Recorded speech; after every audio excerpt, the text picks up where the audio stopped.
This is LBC from Global, leading Britain's conversation with James O'Brien. 3 minutes after 10 is the time. A very good morning to you. How are you? Are you all right? I hope you are. It's weird at the moment, isn't it? It's a sort of danger of getting subsumed or overwhelmed or swamped slightly by the news. Shall we make each other a little promise? I will be your rubber ring if you will be mine. And those moments when you think that you're about to be washed away upon a tidal wave of unpalatable news events. If you be my rubber ring, I'll be your rubber ring, and we can both happily bob along and stay afloat until the madness subsides, perhaps, and the tide goes back in. And I think today is another sparkling illustration of that danger, because I try this on for size, right? Russia is bombing the bejesus out of Ukraine. Drone attacks in the last 24 hours. I think reached levels that haven't been seen for a while. And in the meantime, what is Ukraine doing? Answer, well, not a lot, because the United States of America has stopped sharing intelligence with Kyiv, as we touched upon yesterday, but I don't think at the time it had actually happened. It had merely been reported. We still live in a space where some people keep telling us to ignore what Donald Trump says and focus only on what he does. Well, he's done what he said he would do. He's stopped sharing intelligence with Ukraine, which essentially, on top of the suspension of military aid, is a form of military castration. If he then agrees to come to peace talks, then the bans will be lifted. But of course, we know that the peace talks are likely to involve, as Russian media are reporting, a complete capitulation, if that's the correct word or the correct pronunciation, to Vladimir Putin. Have you any idea who Olga Skabaeva is? No? Well, you do now. She is known popularly in Russia as Putin's Iron Doll. And she has described she's been boasting on state television about the fact that President Trump has not set the Kremlin any conditions for peace in Ukraine and that his only demands have been aimed at Kyiv. I'll say that again. It's not one of those mornings where I claim to be waving a doughty flag of truth and objectivity where most of the media is swimming in the opposite direction. This is all out there, all well reported and all in plain sight. It just falls to us some mornings to knit it all together, doesn't it? So there are three stories here, effectively. There is the upscale in drone attacks on Ukraine. There is the inability of Ukraine to respond in any meaningful way because aid has been suspended, and crucially, the US has stopped sharing intelligence with Ukraine. These are, if you like, pincers. It's a vice into which Volodymyr Zelensky has been placed. I can't see any circumstances in which he could have avoided it. I think the people who were claiming that he could have conducted himself with a little bit more decorum in the Oval Office last week probably were being more naive than stupid and just thinking that there was some sort of quid pro quo available to him, or there was some sort of traditional negotiation tactic available. I think they probably, unless they really do have butter for brains, they must be acknowledging now that there wasn't, that was all done and dusted, all decided, all planned in advance. So he has no choice but to find himself in this vice. I think that the difficulty of contemplating the severity of Trump's betrayal leads some people back into the territory of normality bias. Where you think, no, he can't actually be an ally of Vladimir Putin. Look, I don't care what Putin's Iron Doll is saying on the telly in Moscow.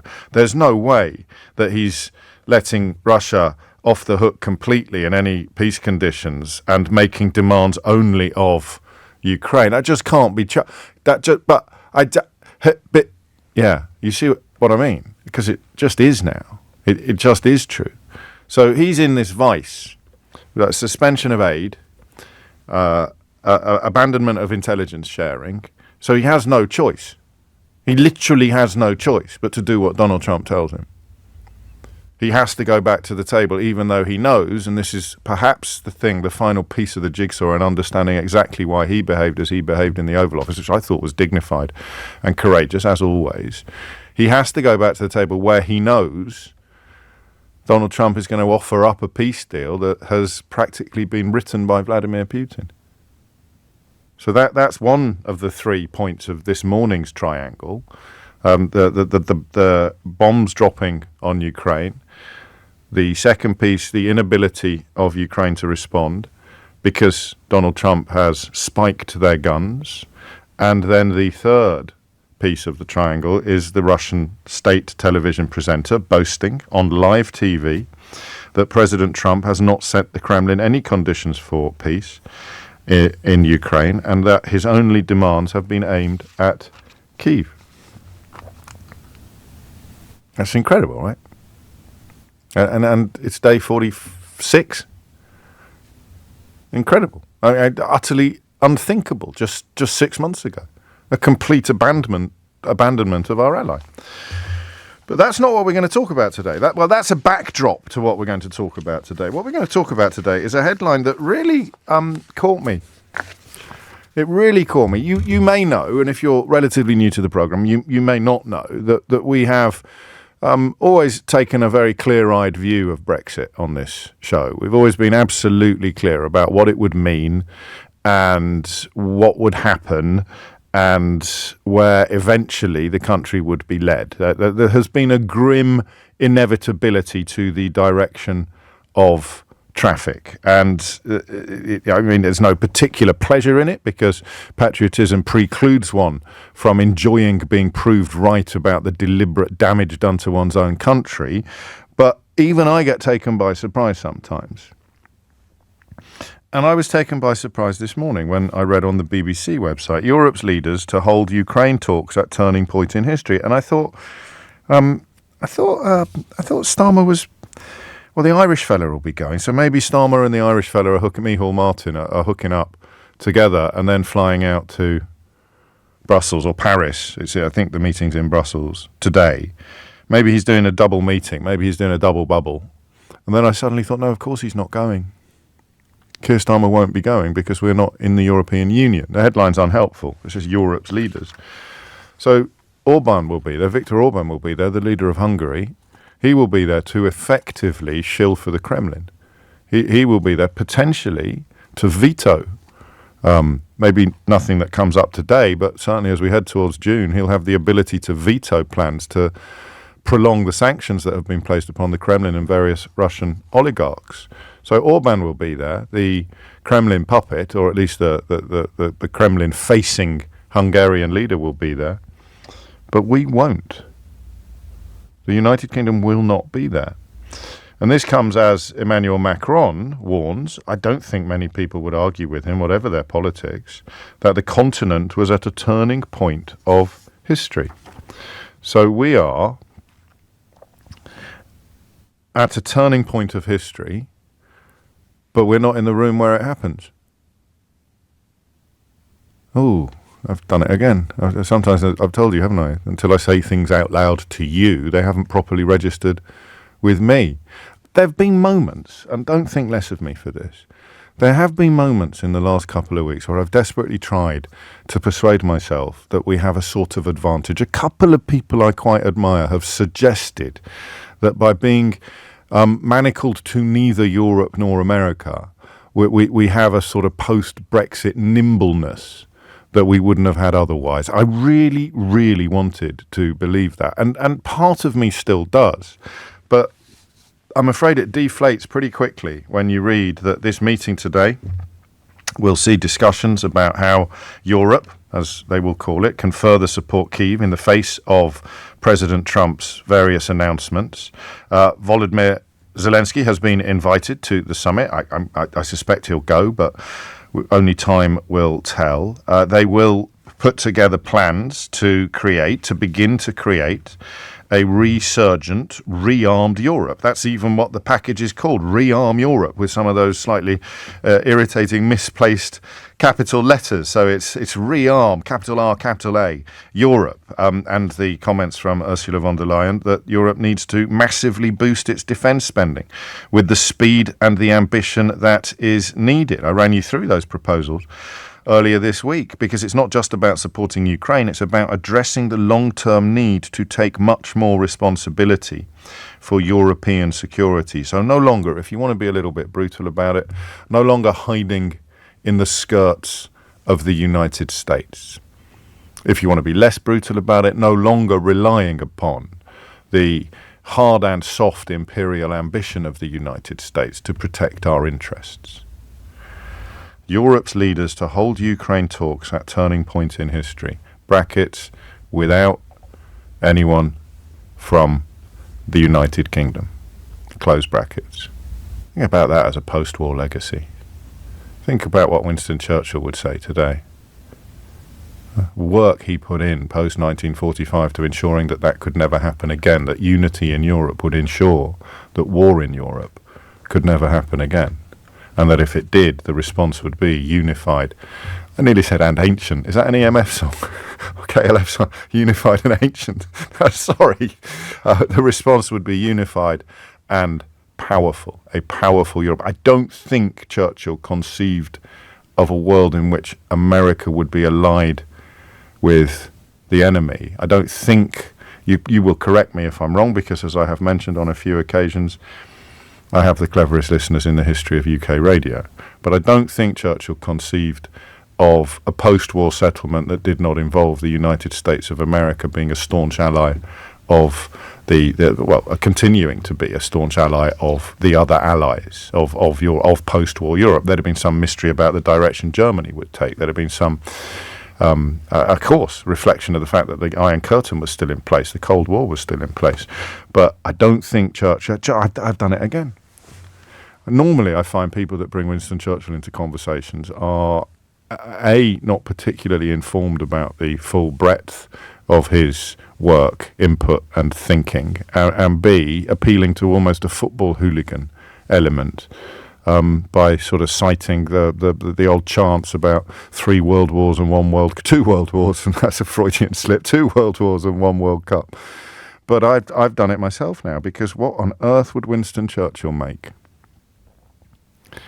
of the fact that Europe faces an existential threat from the East, and the leaders of all the European countries are meeting in Brussels to discuss a shared response, and we are not there? And why not? Boris Johnson, Nigel Farage. You can add whatever names you want to that list, but they're generally the ones who like to credit themselves with holding the most responsibility for the decision to detach ourselves from European unity. What would Winston Churchill make today of the fact that we are not in the room where it happens? And if you really want to set the old fella turning in his urn, Germany's there. Germany's in the middle of it. France is there. France is in the middle of it. They're the 3 big European powers. And we're not even in the room where it happens. I might just leave that for a moment to settle, because it hadn't occurred to me before I started talking that it represents such an epic betrayal of his post-war vision. I'm not a man who fetishizes Winston Churchill. I'm aware of the camps in South Africa. I'm aware of the comments he made about people of colour. I'm aware of forms of supremacism and even sort of borderline eugenics that underpinned some of his thinking. But in the context of peace in Europe, I think we can all agree he's a fairly reliable bellwether. And here he would be now, looking at his country, the country he led to victory in the Second World War, not being in the room where it happens, because Boris Johnson, Nigel Farage, the Daily Mail, Andrew Neil, most of the people who get a chapter in my book, How They Broke Britain, actually, Rupert Murdoch, all contributing to that process by which we became the first population in the history of humanity to vote, not just to impose economic sanctions on ourselves, but to exile ourselves from the European unity that is now more needed than at any point since 1945. Oh my goodness. As Debbie points out, the phrase "I knew exactly what I was voting for" has a particularly hollow ring to it today. So, where does this leave us? Genuine question. And genuine admission, I'm not quite sure. I don't think, and I'm open to persuasion on this, I don't think there is any prospect of rejoining the European Union anytime soon. I don't think they will let us until it is a politically neutral event in this country. There is no way the European Union are going to tolerate another round of internecine warfare, another political civil war, until it is such an obvious and necessary move for a British government, the European Union will not even begin to contemplate the prospect of letting us back in. Because look at the mess involved in getting back out again. And if you have any prospect whatsoever of a government being elected that would undo any moves back towards Europe, but of obviously the biggest move of all, a rejoining, then they're not going to contemplate it while any prospect whatsoever remains on the political table in the United Kingdom that a subsequent administration would seek to undo it. They're just not going to go there. It's too complicated, it's too messy, it's too ugly. They don't want to relitigate it until we're absolutely clear in this country that we don't either. And you know as well as I do that point is a long way off. Farage and his mates have been ahead in some polls. So that is not going to happen. So what do we do? What does Starmer do? Trying, I think, to play both sides is unlikely to work. But it may be like yesterday. He has no choice but to do what he's doing. He's doing the right thing, but he knows it won't work. I don't know what throwing his lot in with Europe would look like. I genuinely don't know what it would look like. Full defence cooperation? Kind of tricky in the context of Trident, as one of our brilliant callers yesterday explained. Where does this leave us? And what should we do? 0345 6060 973. I'll say it again. European leaders are meeting in Brussels to discuss a turning point in history. And because of Brexit, we're not there. So, it's not a morning for relitigating Brexit. What does this mean? Where does this leave us?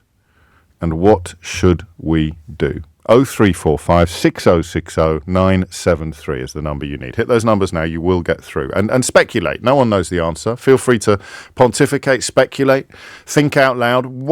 Where does it leave us? It leaves us in a space no one really thought we could ever be in, despite Project Fear warnings about war in Europe and us being out in the cold. Even I thought David Cameron was possibly chancing his arm a bit when he made comments like that. But here we are. Europe's leader holding talks in Brussels about Ukraine at a, quote, turning point in history, and we're not there. Why not? 0345 6060 973. What does it mean, and what should we do? James O'Brien on LBC. 3 minutes after 10 is the time. I wonder if we should do a sort of special mystery hour. Not today. Mystery hour will be normal and it will be with us at 12, all being well. But I wonder if we should get in some kind of Royal United Services Institute people, some ex-military people to answer some of the questions you have about the fact that the world is at a turning point in history. Because Lee and Matt asked the same question this morning, in more or less the same minute, actually, 10:21 and 10:22. Hi, James. Talking about Trident, could Trump turn that off too? And Lee asks, is our nuclear deterrent on the UK submarines also vulnerable to USA whims?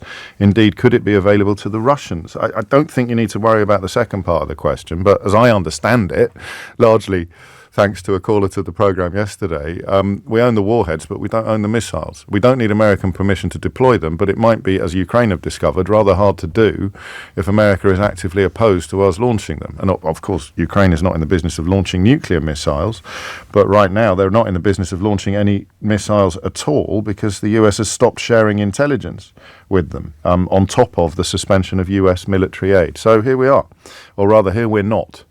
European, I mean, also, I don't know if this depends on your age slightly. How does it make you feel? Europe's leaders to hold Ukraine talks at turning point in history, and we're not there. I tend not to get angry on the radio anymore. I reserve the right to get angry. If I were to get angry, today would be one of those days. The usual suspects. My therapy has been to write about them, to talk about them, to point out, to make sure that there's no excuse for anybody anywhere not knowing what they've done to this country, how they broke it. But if I were to get angry, today would be the day. How dare they continue to strut around the studios and pontificate in Parliament when they have created a United Kingdom that does not even sit at the table when European leaders meet to discuss a turning point in Western history. Luke's in Willesden. Luke, what would you like to say? Yeah, I mean, it's I'm seething, to be honest with you.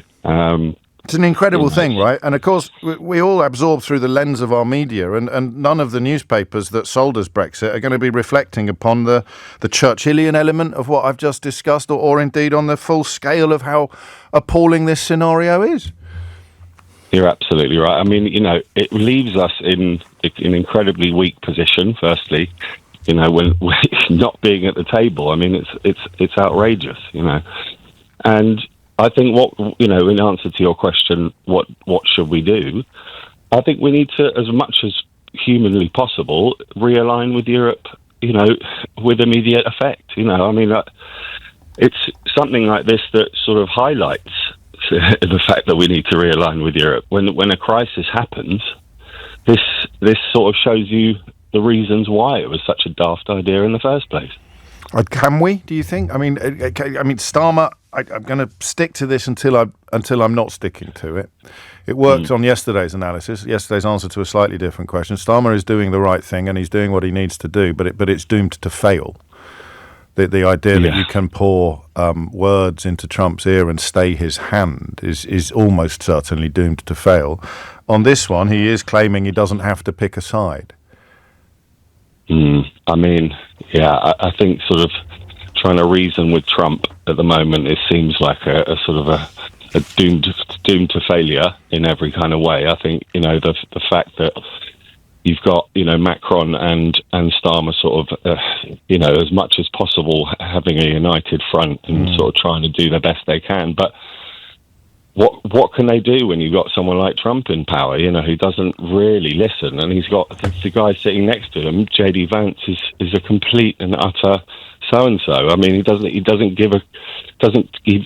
self proclaimed doesn't care about Europe. He doesn't care what happens. He doesn't care about Ukraine. He doesn't particularly care what happens in Ukraine. He said that either on the campaign trail or shortly before.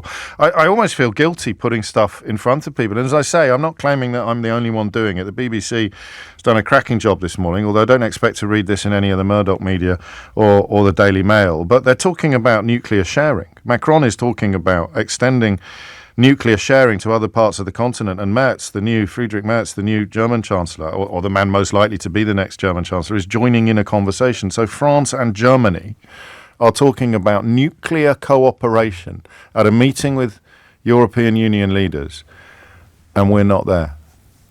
I mean, this is why I'm seething. I mean, it's another example of how ludicrous the whole idea in the first place. And it's an example that perhaps even those of us who were pretty clear-eyed about the idiocy of Brexit were not expecting to see. As I say, even when David Cameron talked about what it would mean militaristically or militarily, or what it would mean to the concept of peace in Europe, I didn't really understand the point he was making. I thought that probably was one of the interventions that deserved the epithet Project Fear. But here we are.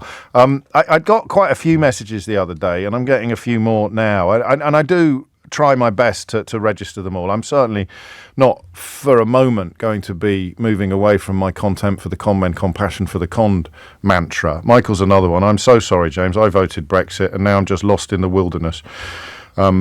We are done, just like Farage and Bozo. Someone else asked, where is Boris Johnson? He's gone a bit quiet. I have some news for you. So Mr. P asked, any updates on Johnson? Is he still quiet? I've got some news for you on the Boris Johnson front, actually. I think James Cleverly may just have lost his title as the author of the most ill-timed and ill-judged article for a British newspaper in the last 20 years. Do you remember when he wrote an article about why Boris Johnson should return as leader of the Conservative Party about an hour before Boris Johnson announced that he would not be returning to fight for the leadership of the Conservative Party? I think it was the Daily Telegraph that had to take it down before you could say, oh my goodness, how embarrassing. Johnson veered into that territory at the weekend, and it's highly possible you didn't notice because, hey, who would tell you? It's a rhetorical question, that. I will. After Thomas Watts brings you the headlines. James O'Brien on LBC. 33 is the time. I mean, I can see a texter saying that Churchill was dead before we joined the European Union. I honestly don't think that you will. But just seriously, you don't even need to read a book. Just Google how and why did the European Union start, and then you'll understand why the prospect of them meeting today to discuss a pivotal point in history, a changing world, a redrawing of the map of the West, the geopolitical map, not the geographical map, is not relevant to the European Union, or indeed to the post-war legacy and post-war dreams of Winston Churchill. And I don't mean that in a condescending or a patronising fashion. I'm very lucky to have had a very expensive education, and I've augmented it ever since, particularly in the arena of European politics, because it's my job. But seriously, and I won't even read out your name, and read a book sounds condescending. Google it, I hope doesn't, but it's really there. You know, the reasons why any form of European Union would have been Winston Churchill's desire, up to and including, of course, the European Convention on Human Rights, which was essentially written by his pocket lawyers. 10:34 is the time, but don't tell honest Bob Jenrick that, whatever you do. So here we are. We're not in the room where it happens. What does it mean? What should we do? Sharon's in Hull. Sharon, what would you like to say? I just can't put into words how mad I am. I've not... Since Brexit, there was lots of people who, in the Brexit campaign, were like, I don't know which way to go. Yes. And a lot of them voted on the pure fact of immigration, and that was it. And that's the truth. We shouldn't be letting all these boats in. Well, there weren't any boats in 2016. That was a consequence. That was a consequence of Conservative policies that were designed to shut down safe routes. I still don't fully understand why. But Farage was doing his posters. Farage had his posters, which he unveiled the morning that Joe Cox was assassinated by a far right white supremacist terrorist. So the rhetoric was in place. Of course, it was. It was, and you had this big, massive 360 billion or million pound going back into the NHS, didn't you? And everybody believed it. Yes, but that makes me sympathetic towards them, Sharon. I mean, the effort that was put into persuading them to do it was so huge and so much bigger than the effort put into persuading them not to, that I've never actually felt particular animosity towards individuals who were misled. But we had the internet then, though, didn't we? So we could have sort of done our homework and... Yeah, but your Facebook was being filled up with stuff that Dominic Cummings had paid people to manipulate and to steer you. So, no, I'm a bit more generous than you, but maybe I have to be because of my job. Maybe you are, yeah. So I had a few conversations with people, and I said, but what about the security of the UK? So, obviously, 2017... Before then, there was quite a lot of terrorist attacks. One of my friends was part of the one in London. She's fine, by the way, don't get me wrong. However, how on earth are we expected to protect ourselves as this little tiny island surrounded by the EU, let's face it, who helped us in World War II? So now, last week when Keir Starmer welcomed Zelensky, I was really, really hopeful that he could actually bring about a peace deal without Trump. Yes. I was like, oh my God, this is amazing. And I think he has done a really, really good job of bringing continents, the EU together. But the fact that that's happening now without us should be massively concerning for everybody, because we're not part of that now. And so you know, I think it is. Some of the polling, and you always have to take polls with a pinch of salt, but they're the best we've got. The opinions of Donald Trump have plummeted, but among Reform voters, he's gone from a 38-point net favourability rating to -8.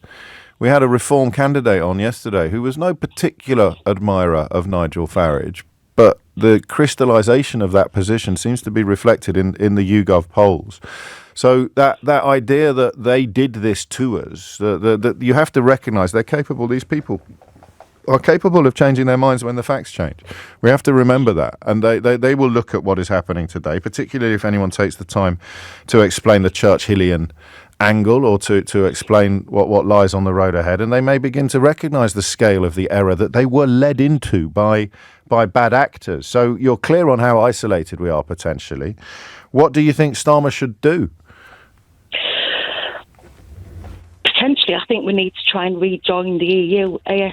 If I'm honest, I don't think that's a problem. I don't think that's an option. But I certainly don't criticise you for thinking it. Macron says we have to be united and determined to protect ourselves. Are we part of that? He wanted to believe that the US will stay by our side, but we have to be ready for this not to be the case. So he's gone much further than Keir Starmer, who insists that he doesn't have to pick a side. Macron is saying, I don't want to pick a side. But we have to be prepared to do so. Because Starmer is not in the European Union, I'm not sure that he can go as far as Macron has gone. He has to say, we don't have to pick a side. Because if you were in the European Union, you've picked a side. Haven't you? So if you're in the European Union, you've picked a side. If you're talking about nuclear weapons sharing, nuclear capability sharing with France and Germany and other allies, you've picked a side. You are preparing for a world in which America is no longer by our side.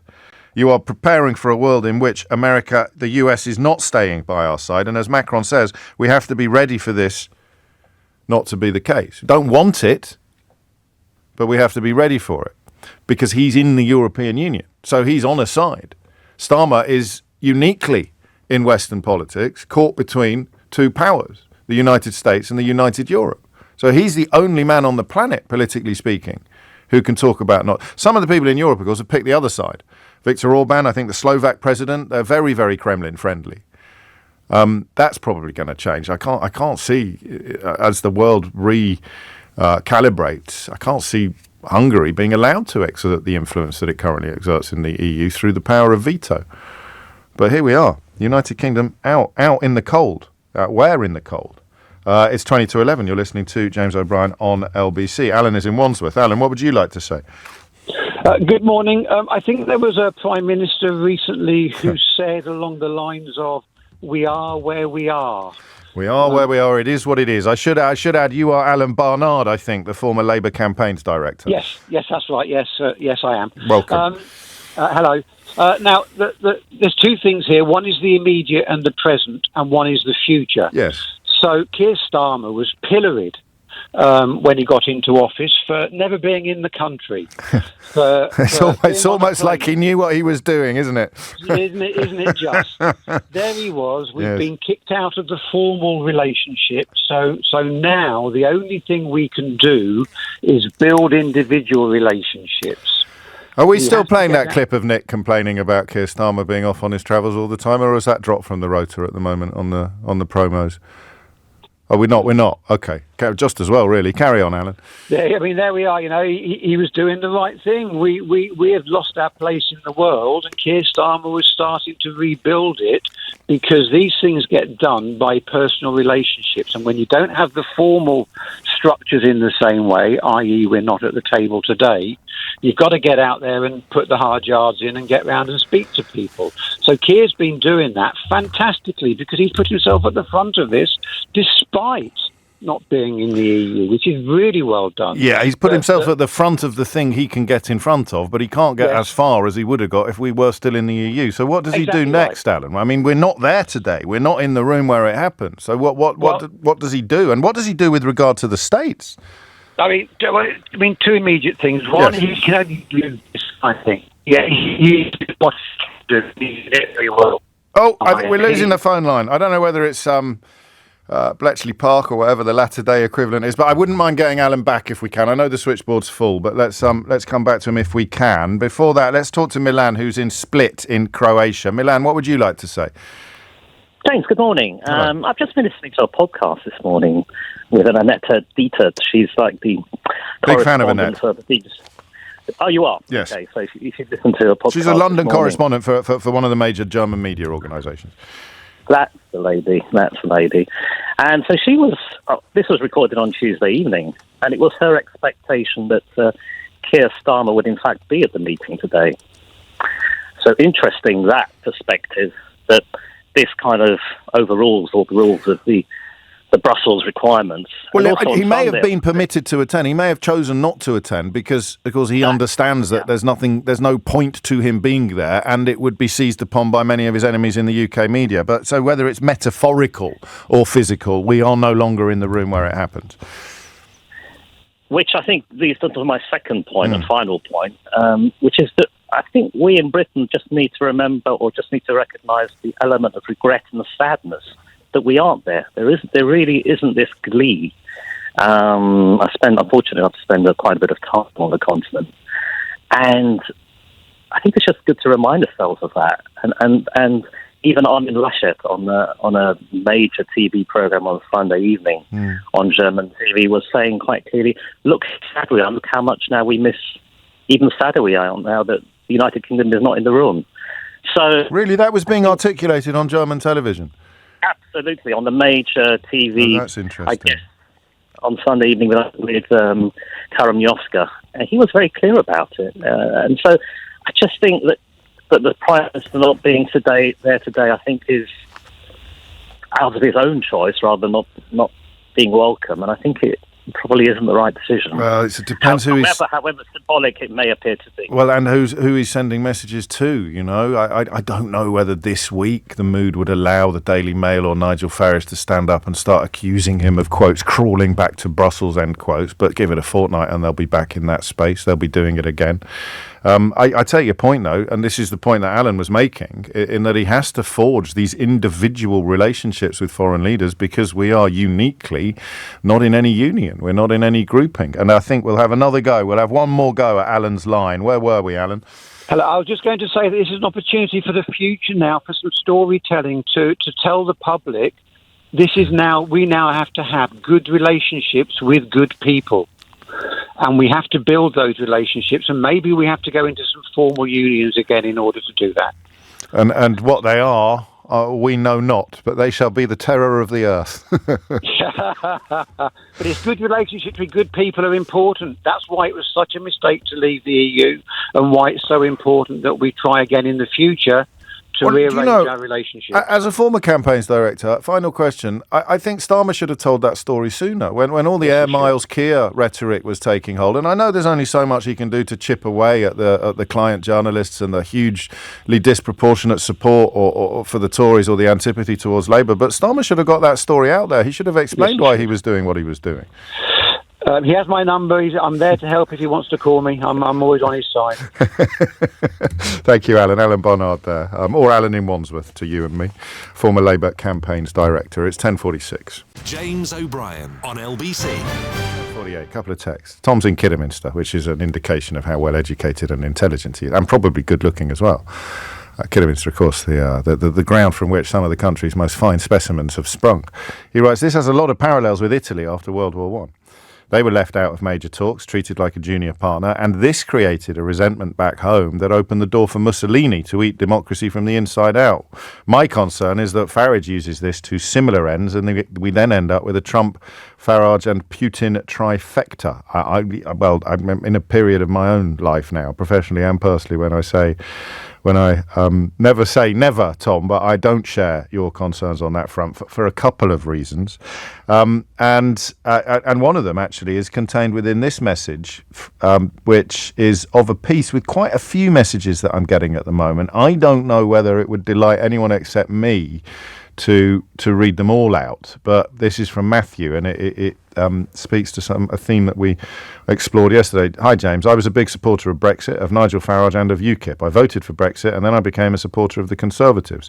Since Brexit, I've slowly come to the realisation that it was a bad decision and a massive waste of time and resource. Since the re-election of Trump and the events of the past couple of weeks, I now massively regret our decision to leave the EU. I am very impressed with Starmer, and I would now say I support Labour. I voted Lib Dem in the last election, and retrospectively, I totally agree with Labour's attempts to stop or reduce the impacts of Brexit.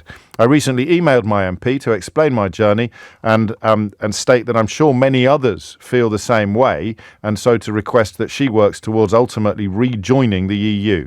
Please ask your listeners to do the same if they feel the same way.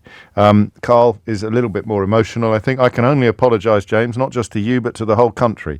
There have been many times since that vote when I felt I have betrayed my own country, but never more so than today. I helped bring our country to this low. What's the low? It's a day when the future of Europe is being read out. The future of Europe is being redrawn. Potentially. Not in an afternoon. And we're not there. Could we be there? Probably. Would we have any influence over what happens? No. Why? Daily Mail, Boris Johnson, Nigel Farage. You name your favourite Brexiter. And speaking of Boris Johnson, that hook and tease worked extremely well. In fact, I can tell how well it worked because you're very cross with me for not delivering on the payoff of what Boris Johnson has been up to. So this might have passed you by, and I've told you a billion times to subscribe to Private Eye, or at least to buy it every fortnight, because in a world where you can sometimes be forgiven for thinking that you're going mad, Private Eye is the life raft to which we can all cling on occasion. And this is a great story. So at 4:51 on Friday afternoon, good grief, was it only Friday? Less than a week. Sometimes history just feels like it's expanding well beyond the space available, doesn't it? It was last Friday that Donald Trump and J.D. Vance attempted to humiliate Volodymyr Zelensky in the Oval Office of the White House. Last Friday, less than a week ago. Anyway, at 4:51, these timings are important. Oh, and I owe an apology to James Cleverly. It's Nadeem Zahawi's title as author of the most ill-judged and ill-timed piece of journalism of the last 20 years that Boris Johnson is now making a bid for, not James Cleverly's. My apologies. It was the Telegraph, though, and this was the Mail. So Johnson is paid squillions of pounds to write a column for the Daily Mail, even though, of course, he left politics in disgrace and then resigned rather than face the music of an investigation into his conduct by a select committee of his peers that contained a majority of Conservatives. So he wrote a column, and it went live on the Daily Mail website at 4:51 on Friday afternoon. How many minutes later did Trump and Vance start trying to brutalise Zelensky? So it went live at 4:51 UK time. All right?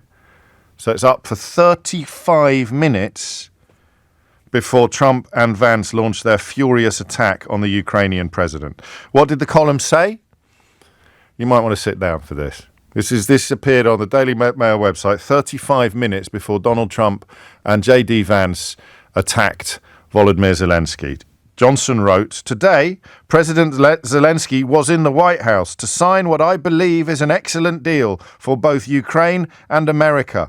It is barely more than a month since his inauguration, but Trump is changing the global conversation in important ways and in favor of honesty and progress. This does not, repeat not," and remember, he's paid by the word, so that's quite a clever little tactic. "This does not, repeat not, mean that Trump wants to betray Ukraine or even to decouple from Europe.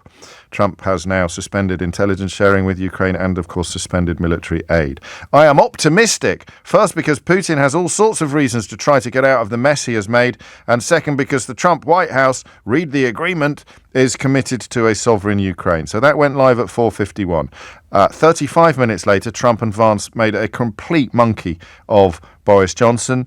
And trust me, this is a very big deal. Obviously, if it's in print, you can't undo it. But for their highest paid columnist to have his work taken down at 6:22, so it didn't even stay up for 2 hours. I beg your pardon, I've got the timing slightly wrong. 6:22, they released the video plug that he is contractually obliged to record for each outpouring, backing up the point of the piece, and then fast forward to the moment where both the column and the video was scrubbed completely from the internet. No sign of the former Prime Minister in his usual slot in Saturday's newspaper, where the front page, of course, and remember, Johnson had written, "Today, President Zelensky was in the White House to sign what I believe is an excellent deal for both Ukraine and America," and his own newspaper the following morning had the front page stating, "A spectacle to horrify the world." So in answer to Mr. P, that's what Boris Johnson has been up to, soiling himself on the world stage in a way that even by his own pitiful standards is truly spectacular. 10:55 is the time. Josh is in Brussels. Where are we, Josh, and what does it mean? Hello, James. It's normally once a year I call you, but I have felt compelled to take this opportunity to call you now. What an honour. And I've got a quick joke for you. What's the difference between Boris Johnson and Quentin Tarantino? Or what's the connection between Boris Johnson and Quentin Tarantino? Is this suitable for a family audience? Yes. Carry on. Pulp Fiction. Oh, okay. It's not your best work. I wouldn't open with it, Josh, but it's not. But it's pleasant. It's pleasant enough. Go on. What made you pick up the phone today? Yes. So yeah, the whole idea of things with Britain not being here in Brussels is really interesting because I get to speak to a lot of the people who work at the EU, and some of them left very early this morning, my neighbours, etc. Yes. And I had a quick discussion with one while I was outside, and he said, I said, what's going to happen? I said, well, why isn't Britain? He goes, well, you're not in the EU, so strictly speaking, you've got no seat at the table. Yeah. And then to follow it up, I said, well, what do you think is going to happen in the future? And what do you think? He said, well, Keir Starmer made a big mistake in saying no single market and customs union and no joining of the EU. He said if he had not said that, that probably would have been a little bit easier for EU. No, I'm serious. This is what he said. Who? This is just your neighbour, though. This isn't Donald Tusk. But he works for the EU. He works for the fair enough. But Donald Tusk is talking about Britain, and he's a little bit more higher placed than your... I mean, this is interesting because it's valid, but it's not the be-all and end-all of the conversation. It's not. But to solve the problem, what does Britain do is... I mean, my view is you don't turn down the opportunity for being able 18 to 13-year-old people to be able to exchange. Because if they do have conscription... I would love to see how that's going to work without that. And if we're going to have the defence industries working between different countries, how are you going to reduce the cost if you have single market and customs union charges? Yeah. So these are practical steps. And I think Keir Starmer made a mistake, and I understand he was frightened of his shadow with Brexit, but the mistake was not to leave the door open, even just a tiny bit, so that in the case of where we are now, where we don't have any seat at the table, we don't have any...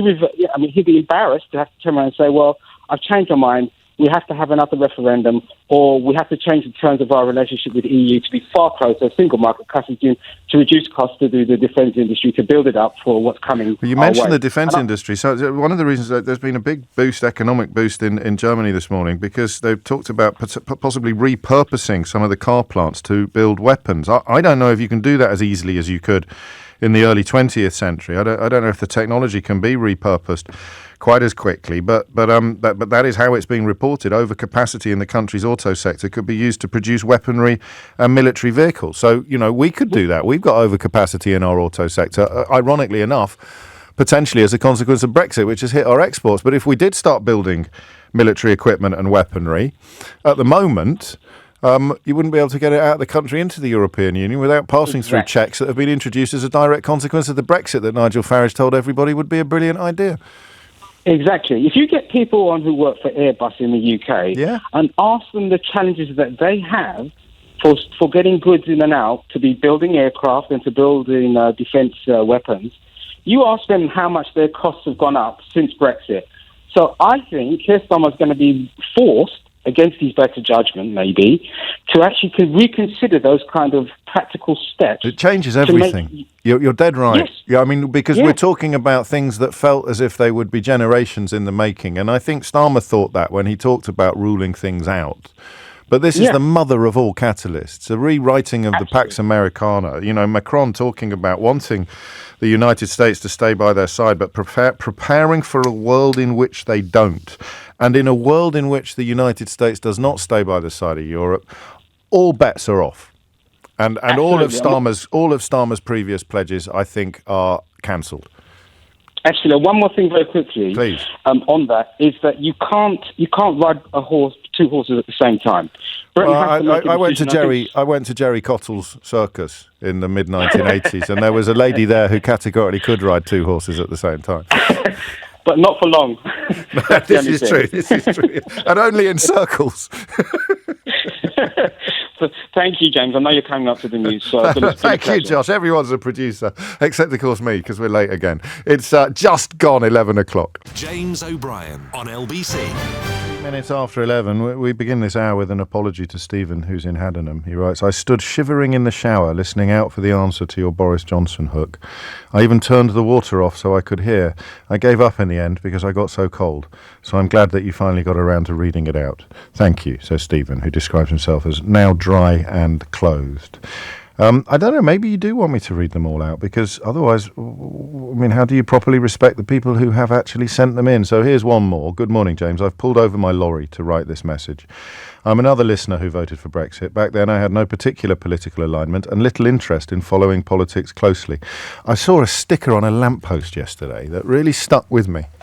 And it said something like, are you one of those people who doesn't care much about politics? And then it just said, your boss does and your landlord does. And I just thought, that's good. That's strong. Don't at me to tell me you're self-employed and you own your own home, because it doesn't necessarily apply to everybody.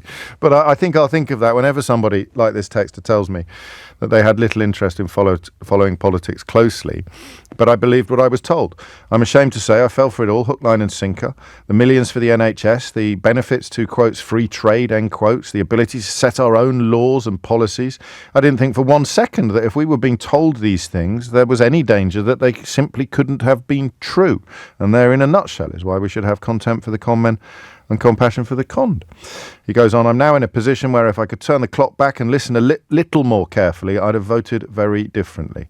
I feel sick that we're not at the table for such crucial talks about the security of Europe, and I must shoulder my responsibility for that. I'm angry, I'm ashamed, and I'm scared. To you and all Remain voters, I'm also sorry. I don't think you need to be, really. I mean, you're more than welcome to articulate that, but as you put across quite perfectly in that message, you are simply the victim of a huge grooming and gaslighting exercise that extended to every corner of the country, almost all of the print media, God knows how many broadcasters, everywhere you looked. And then, of course, the massive online army that was deployed to persuade people to vote against their own interests.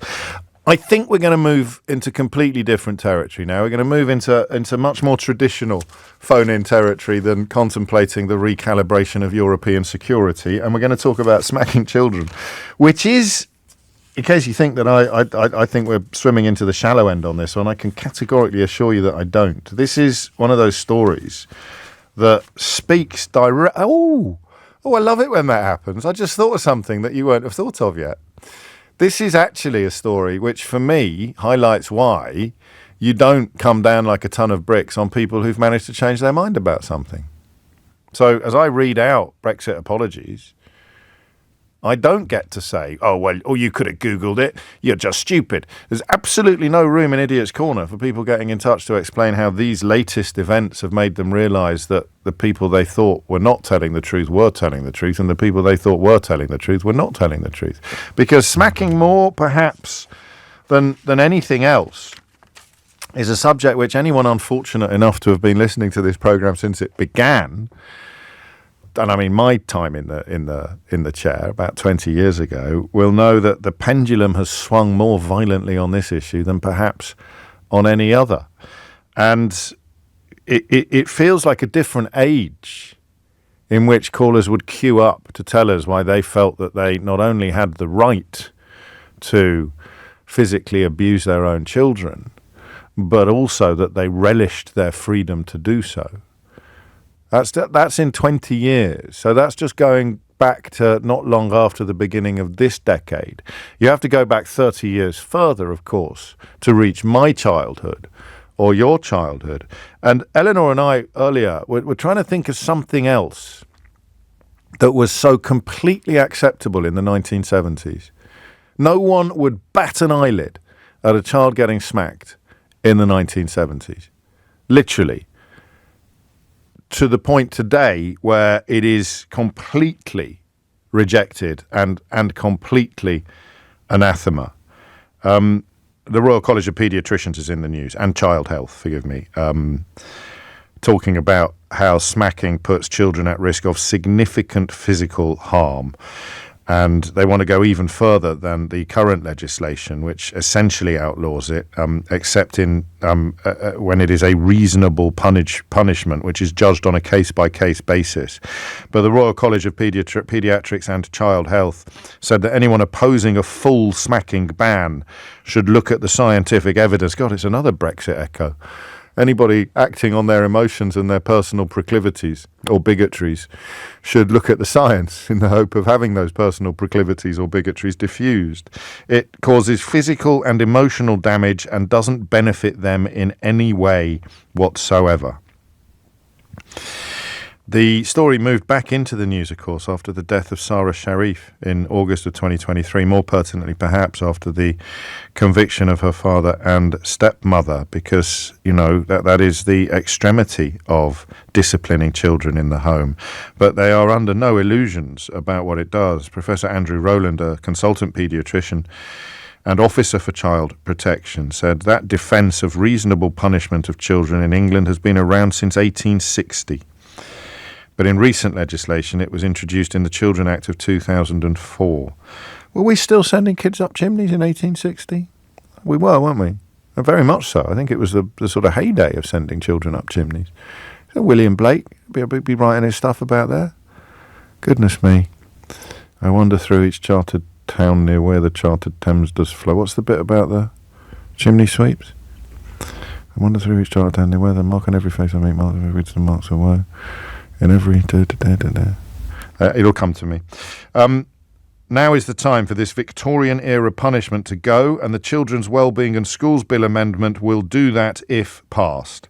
We'd only be joining 67 other countries if we did adopt a full smacking ban. There's another 20 on the way to doing so, and he writes, the best scientific evidence I've got is that physical punishment of children undoubtedly harms children's health on a population basis.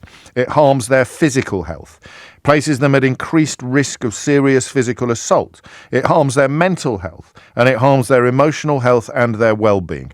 All of that is shown in robust scientific evidence. There have been no robust scientific studies that have shown that physical punishment of children has any positive effect. Okay, problems then. Because your mum and dad, they're great, right? They loved the bones of you. They were brilliant parents. They still are, if you're lucky. I've got one left. My dad's no longer with us. Dad did most of the smacking in our house. It wasn't like a constant presence, but it was a sort of constant threat. This is completely normal for a 53-year-old man or woman to talk about, being smacked by your mum and dad. If you were raised in the 1970s and the 80s, maybe, I think the 80s very much. When did it actually stop, socially or indeed legislatively? So it was completely normal. And that's why I don't like talking about it, because we got smacked. And there's nothing wrong with my parents or any of the decisions that they made. They were completely normal at the time. It's why we were trying earlier to think of something else that was so normal in the 70s and is so anathema now. The journey in the space of 40 or 50 years from being entirely commonplace to being utterly unacceptable. Can you think of anything else? So I talk about sending children up chimneys, but that was 100 years ago or 150 years ago. But smoking might be, but that doesn't work either, does it? Because the kids are sort of getting back into smoking again now, and if they're not smoking, they're vaping. I don't have any particular things to say about that. Eleanor suggests asbestos. I don't think that quite works as an example of something that was completely not. 90s still a thing to do, so I'm getting lots of messages now. This is sound a little bit weird. It'll look like people are sending them to an 0898 number. I got smacked in 1998. And Michael also says asbestos. I don't know that that's a very good example of the kind of thing. No, it's not a very good example of the kind of thing I'm talking about, because nobody knew that asbestos, it's about its chemical composition, isn't it? All right, maybe it does work. Right, why wouldn't you go out and build a new garage out of asbestos these days? Well, because it's going to do us enormous harm in the long run, James. And that's why I don't like it as an example, because I don't think it did us enormous harm. Most of us, did it? To be smacked? And that's what I want to know. What did it do you? Oh, don't phone me to tell me that it didn't. All right, I've got that covered. And also, it's really boring radio.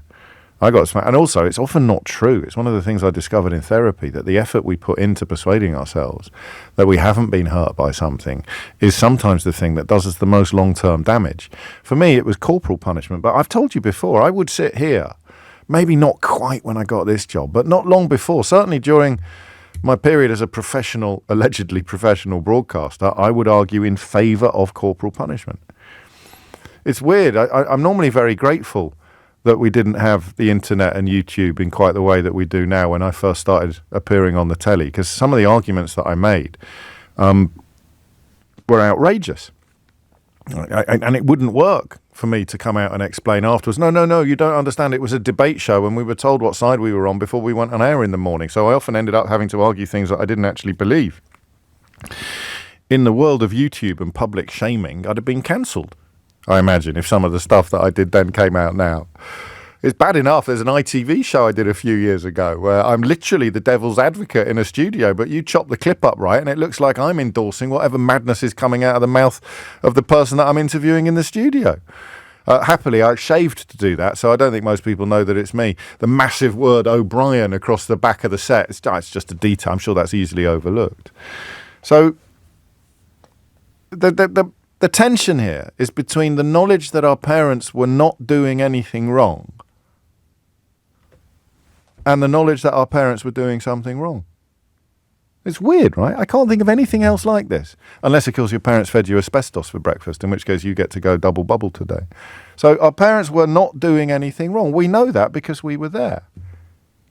They were not doing anything wrong. But we also know that our parents were doing something wrong. Is that cognitive dissonance? Is that holding two conflicting thoughts in your head at the same time? In some ways, you'd have made a case at the time for the parents who did a little bit of smacking being better parents than the parents who didn't, because they were imposing more discipline on their children. And that old adage about, I only ever smacked them if they ran into the road because I had to be sure that they wouldn't do it again, carried a little bit of weight. Not perhaps as much now as it did then, but it carried weight. Well, you're going to text me now and tell me that I said exactly the same thing in 2012, aren't you? But I don't remember ever noticing before the dichotomy at the heart of this issue, which is we know, not think, but know our parents did nothing wrong. But we also know that our parents did something wrong when they smacked us. Mark probably wins. Seatbelts. Seatbelts are probably the best example. Do you know anyone now who goes, I can't believe they're making me wear a seatbelt?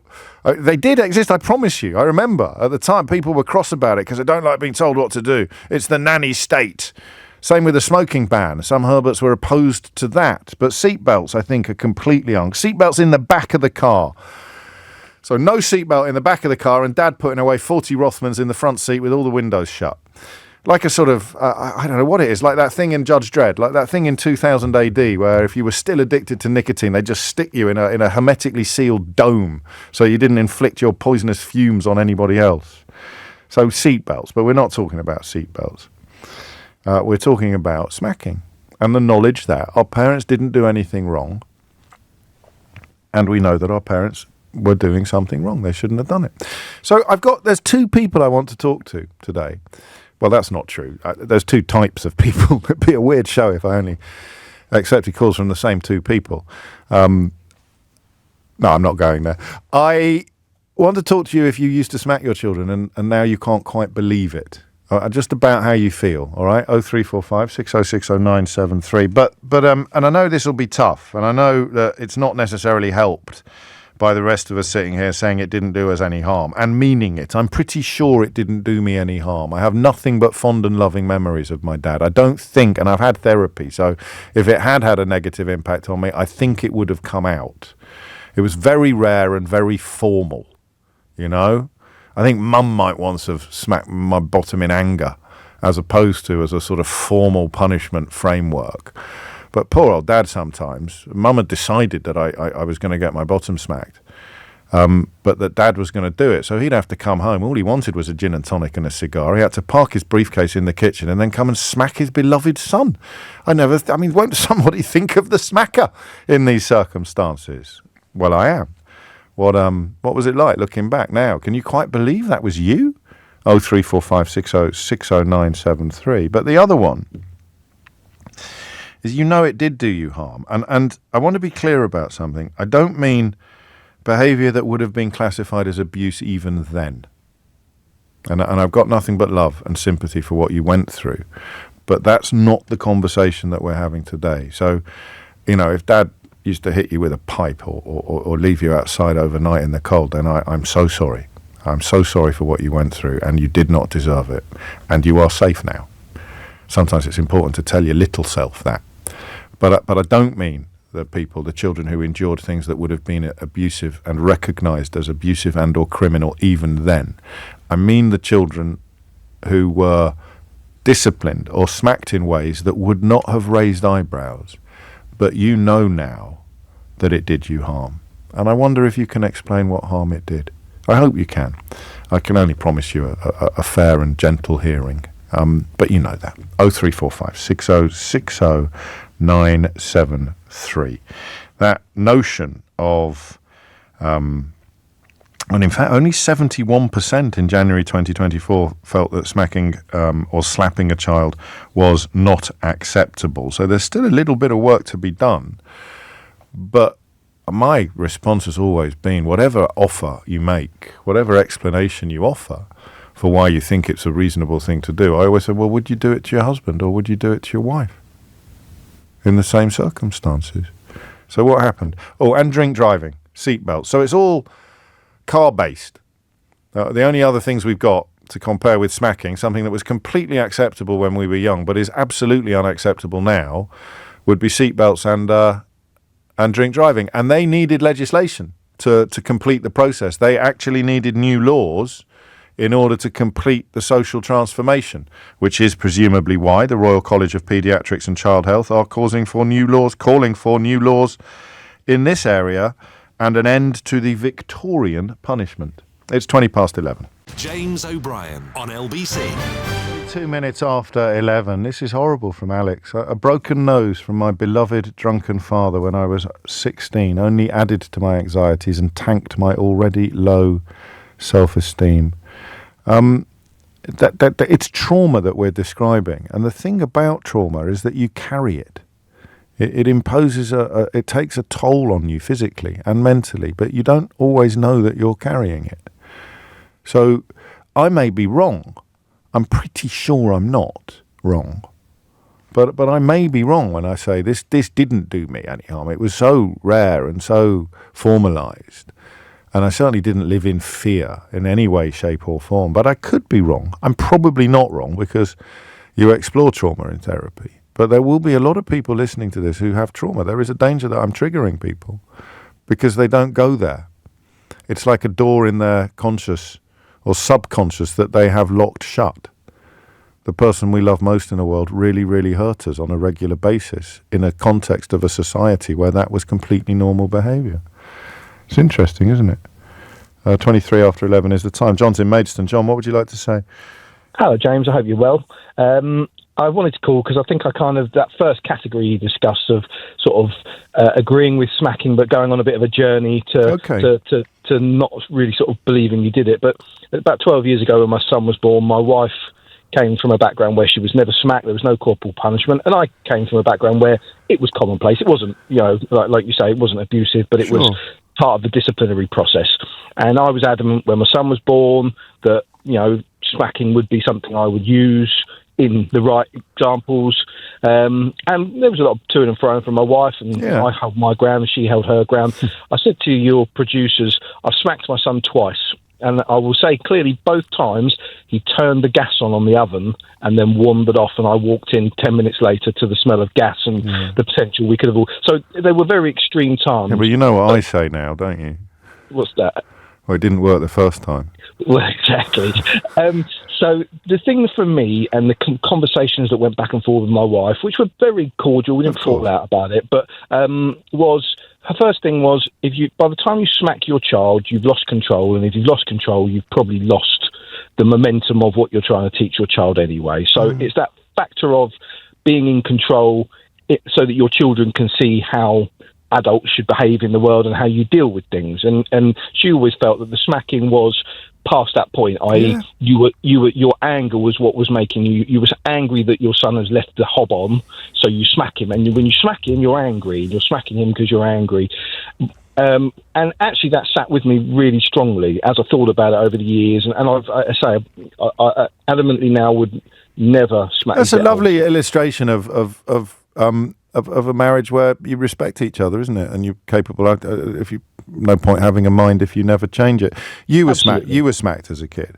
Well, I can confirm the 80s that smacking was still rife, yeah. And I would have been smacked with hairbrushes, bags of library books, whatever came to my mum's hand when I was being a little toe rag. And, traumatically, I don't think it did me any damage, but I do think it teaches you lessons through fear rather than understanding why you shouldn't do stuff. And that, I think, would probably be something I would have carried with me from what happened to me as a child. Yeah, I mean, there could be armies of us that are pretty confident it didn't do us any harm. And, of course, it's a sliding scale anyway. But, I mean, I doubt any of us are on 0%. Probably did us a little bit of harm. And I've stressed again, I'm not talking about the people who endured abuse that would have been outrageous or illegal or abusive then. But it would be abusive now, what happened to you. And it would now be potentially illegal. If your mum or your dad couldn't argue that it was a reasonable punishment, then they would be on the hook for it. Thank you, John. I like that story. I really like that story. That conversation about people who love each other, helping each other change their minds about things. Oliver's in the Elephant and Castle. Oliver, what made you pick up the phone? Hi, James. First-time caller. Welcome. Just on this subject, it's very close to my heart. So I was one of my earliest memories is of my dad hitting me or smacking me. Yeah. As a 5-year-old, and then him bursting into tears afterwards and telling me he loved me, and then just being utterly confused by it. I mean, that's a recipe for, at the very least, fairly high-level confusion, isn't it? Yes, and obviously at that age, you don't know any different. So for a long time, that was quite sort of normal to me. And he's making you feel sorry for him, and I know not deliberately, and this is why I think highlighting the fact that this behaviour was, quotes, normal, end quotes, is not excusing the adults, it's simply explaining why it happened. But he almost instinctively felt it was wrong, but did it because it was a social norm, and then burst into tears, which puts 5-year-old you in a hideous situation because you're in pain, you've been in a way betrayed by the person you should be able to trust the most, although your little brain probably can't process that, and then he's crying, which is always an incredibly discombobulating thing for a child to see, because he's hurt you, he's done something that you're presumably in your subconscious you're thinking it was my fault he did that and now I've hurt him. Maybe? I don't know. I mean, because it happened quite a lot. Yeah? I was smacked. Did it. And I think I was never really... There was no lesson. No. And I wonder if that's why it kept happening. Well, I'm surprised at that development. I would have thought if he burst into tears the first time he did it, then he'd have been less likely to have done it in the future. But it carried on. It was a pattern. I only remember the tears from him once. Oh, I see. After that, I think perhaps things were more normalised for him in that sense. You got into a swing. Were you frightened of him as a child? Absolutely. I was.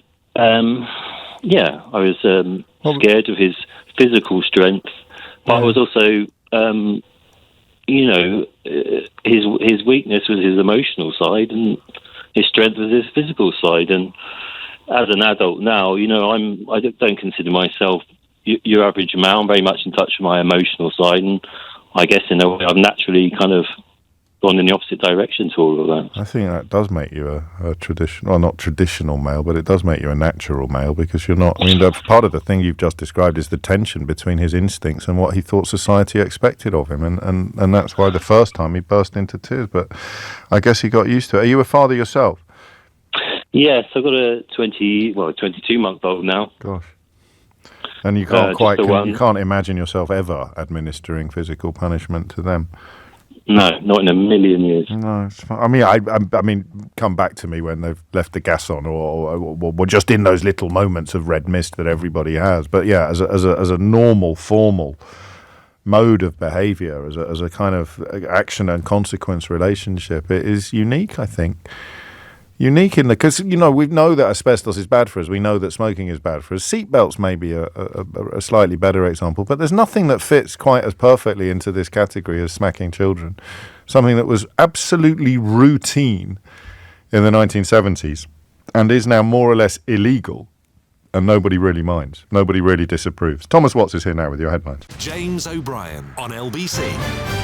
26 minutes to 12. You're listening to James O'Brien on LBC. I did say England, But of course, it has been off the table in Wales since 2020. It has been banned in Wales since 2020. I don't know. Do you miss the days when I would have taken calls from someone who was insisting on his rights to smack his child? I do wonder sometimes. I think they're in the first book, aren't they? No, the second book. Or is it the first book? I can't remember.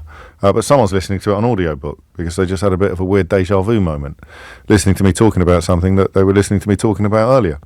But I don't know. I'm a different person in a way. I don't enjoy that kind of encounter as much as I would have done because I now feel too sorry for the fella who's still hitting his child. Whereas previously I'd have derived a degree of pleasure from publicly revealing how ridiculous he was. Now I just think you've been led into that position.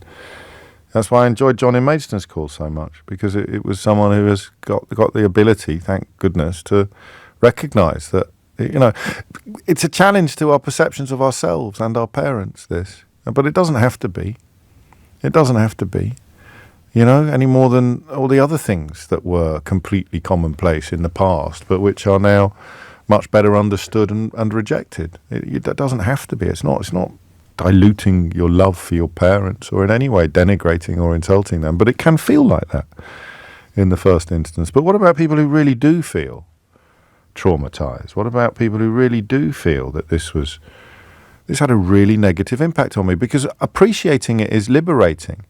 Your parents could have been, I'm going to say violent, but within these parameters, and loving. I think Oliver really brought home how confusing that could be.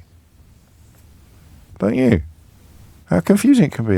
This is the person that loves me most in the world. This is the person that protects me. And they just hit me. If they can hit me. Maybe? Stuart's in Crawley. Stuart, what made you pick up the phone?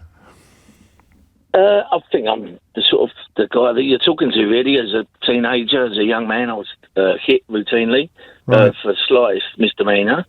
I can remember as a teenager, 12, 13, as I was getting bigger, he started introducing canes, as in bamboo canes. This is your dad? And it would be, this is my dad. I'm sorry. He would wait, my mum would wait until he comes home. Yeah. And he'd say, wait till your father gets home, that classic comment. And he would come running up the stairs. And I'd be cowering upstairs as a 12, 13-year-old. And he'd literally be caning me. I don't even remember what I'd done. That's how trivial the misdemeanour was. I can even remember my mum shouting upstairs, Jim, leave him alone. So she realises that she's stirred up the beast. He's crossed the line. He line. was a great man. Yeah. But he would do that. But it was for me, I didn't really want to go to anyone because I used to get caned at school. Right. I mean, I wasn't a terrible lad, but it did turn me into a violent young man. You think that it was one followed the other? Yeah. You all right? It's true. Hey. No. Hey. No one deserved what happened to you. Nobody deserved that. Nothing to do with what you did. It's just it's something that you got the rubbish. I found never did to my own children, which I didn't. Say that again. It's something that I vowed I'd never hit my children because it never changed my behaviour at all. It made me worse. Yeah. It just made me worse. And it made you angry. Unfortunately, he died when I was 16. Right. So I never even had time to have it out with him and ask him why. He was horrid. Oh, mate. I'm sorry. That was so unfair. It's just your conversation really funny. I did say that I was worried I might be triggering someone, and I just thought I'd have to phone and say, look, just don't hit your kids. Don't hit your kids. Bless I'm you. 60 nearly. Yeah. And it's not ruined me, but I'll never like this with anyone, and I'm talking to too many people. That's all right. It just really, really has affected me as an adult. I tried to radio my temper, but anyone knows me who's grown up know me as a violent young man. Right. And that's the way it turned me. It never, ever stopped getting caned at school, never stopped me doing what... And, it's like I was terrible, but you would get caned for fighting at school. Yeah. I'd get Do you know, trouble at home, Stu, I get caned at home. Whatever I did to be, if it worked, seemed to be punished by violence. Yeah. And yet he was outside to everyone else, a great man. Oh. Everyone who knows him talks about him as this great man. Yeah. And but behind all that, and even my brother was 7 years younger. And I can remember a scene in the kitchen where he's tried to pick it on my brother. And obviously now I'm getting bigger now, 15, 16. Right. And even though he's got cancer, I can remember defending my brother. Yeah. And actually almost having a fight with my dad, who's now got cancer, to stop him from hitting my brother. He was 7 years younger, and Dad couldn't help himself at all. And it just really is in me. And I've never really had counselling about anything to do with it at all. And then we had to deal with his death. And he just, the next 4 or 5 years of my life was, if you disagreed with me or anything, my default was violence. We'd end up having a fight. What changed that? As an adult now, I mean, obviously for the past 25, 30 years, it just masked it, and I never. It's probably in me, but I've never let it out because I know it doesn't solve anything, and I've learned to deal with it as an adult. But it really affected me still, obviously, to this day. And that's what I meant. You can't have seen anyone hit a child, or even my own children, never hitting them at all, ever, not for anything. And they never turned out to be really horrid or horrible children at all. But, they pushed me to the limit sometimes. I vowed never to do it, and I never did. And I think my youngest, I never told her off in my life. No. He was just so good.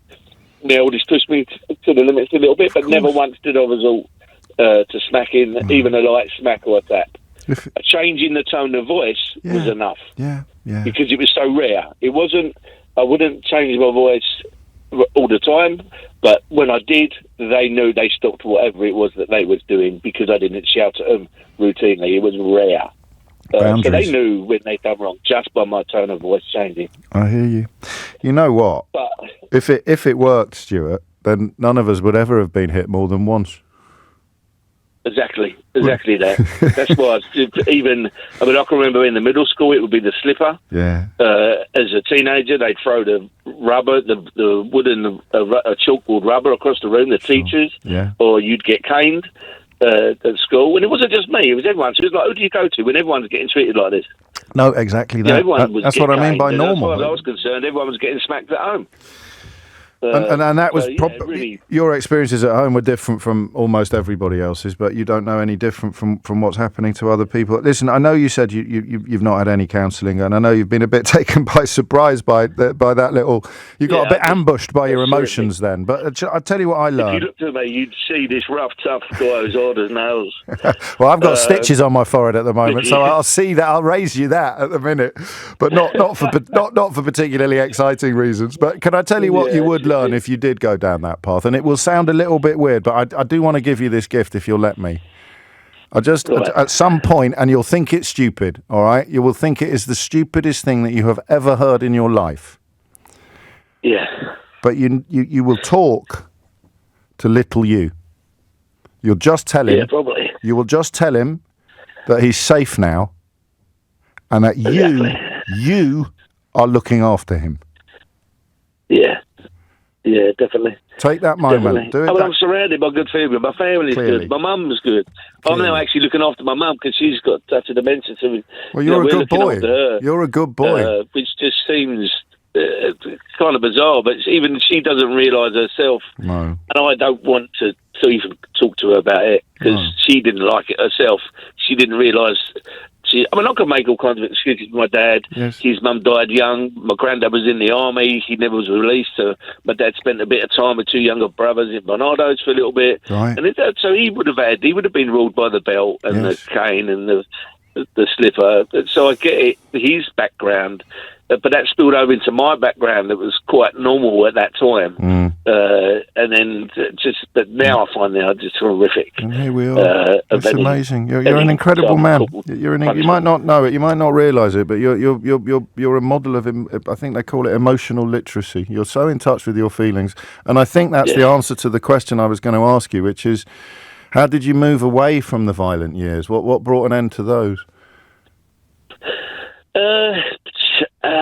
Being a parent. Yeah. being surrounded by people that love me, and actually, I never got anywhere through that course. I mean, it's not like I ended up in jail or anything, but you just saw the light. You just saw the light, and your dad never did. Your dad never did. I never saw no sense in it, and obviously now, I'm just not like it. I haven't got a violent tendency in my body. I just think it was being a family man, seeing your kids in your own arms, and knowing that it doesn't make any difference. Hitting someone doesn't change anything. Thank you, Stuart. Thank you. That would have helped. That would have helped a lot of people. And I know it sounds daft, but trust me, have a little chat with little you at some point, a quiet moment, and just tell him he's all right. 40 years. 40 years, because you've got him. You've got his back now. You've got him. He's wrapped in your arms. You're carrying him, and he's safe. Thank you. Thank you. Seriously. Wow. Should we hug it out? Yeah, come on. Let's hug it out. Go on, then. Mind how you go, mate. Thank you for that. James O'Brien on LBC. 7:48 is the time. A lot of love for Stuart. You will be unsurprised to hear. I think there might be some onions. Has there someone been peeling onions in the studio, Keith? What did they have for breakfast this morning on the breakfast show? Someone had onions for breakfast on the breakfast. That's an extraordinary physical reaction to a radio, to a phone call to a radio station. And that last bit. Listen, I'm not qualified to do it. I'm not qualified. I'm not a counsellor. I'm not a therapist. I just know that for me, that little bit about talking to the little version of you was life changing. It was incredibly liberating. But I don't know if I should say that on the radio. It's a bit late now, because I did it in the context of proper therapy. But not everyone can afford proper therapy. Not everyone finds a good therapist even when they can afford to do so. But what I try to do, and this is the therapeutic description, and I'm very grateful to Lynn for suggesting that I did manage to do it correctly and helpfully, is you just need to hold someone safely and give them space when you find yourself in a moment like that. And anyone can do that. You can do that for someone as well. But you can also, if you are touched by Stuart's call, and if it rang bells for you, you can also do that little thing. I told you, didn't I? It was a blooming cushion. I was sitting there in this room, I sort of ended up there almost under duress, and this lovely lady says, if we do decide to work together, then at one point I may ask you to address that cushion as if it were the younger version of you, and you can have a conversation with her. And I'm going, yeah, all right. Yeah, like that's ever going to happen. Having a conversation with a cushion. I'm James O'Brexit. I take no prisoners. Next session, I'm talking about corporal punishment. And I sounded exactly like Stuart just sounded. I started off good. Actually, no, I wasn't. I didn't fully appreciate how much harm it had done me. And he did. He's further down the road than I was. And I'm giving it the usual. Didn't do me any harm. Some kids only speak that language. Only language we understand. And goodness knows if I hadn't been beaten regularly, goodness knows the kind of trouble I would have got into. And she goes, well, that must have hurt. And I go, no. And something happened in that moment. First time ever, I just sort of went, yeah, it really did. It really hurt.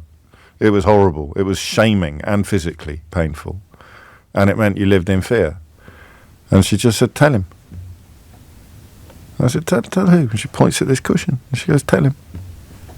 That's how I know it works, all right? Stop giggling at the back. Mark's in Coulsdon. Mark, what made you pick up the phone? Yeah, hi, James. Morning. Gosh, what a call to follow on from Stuart. Bless him. Yes, indeed. Lots of love.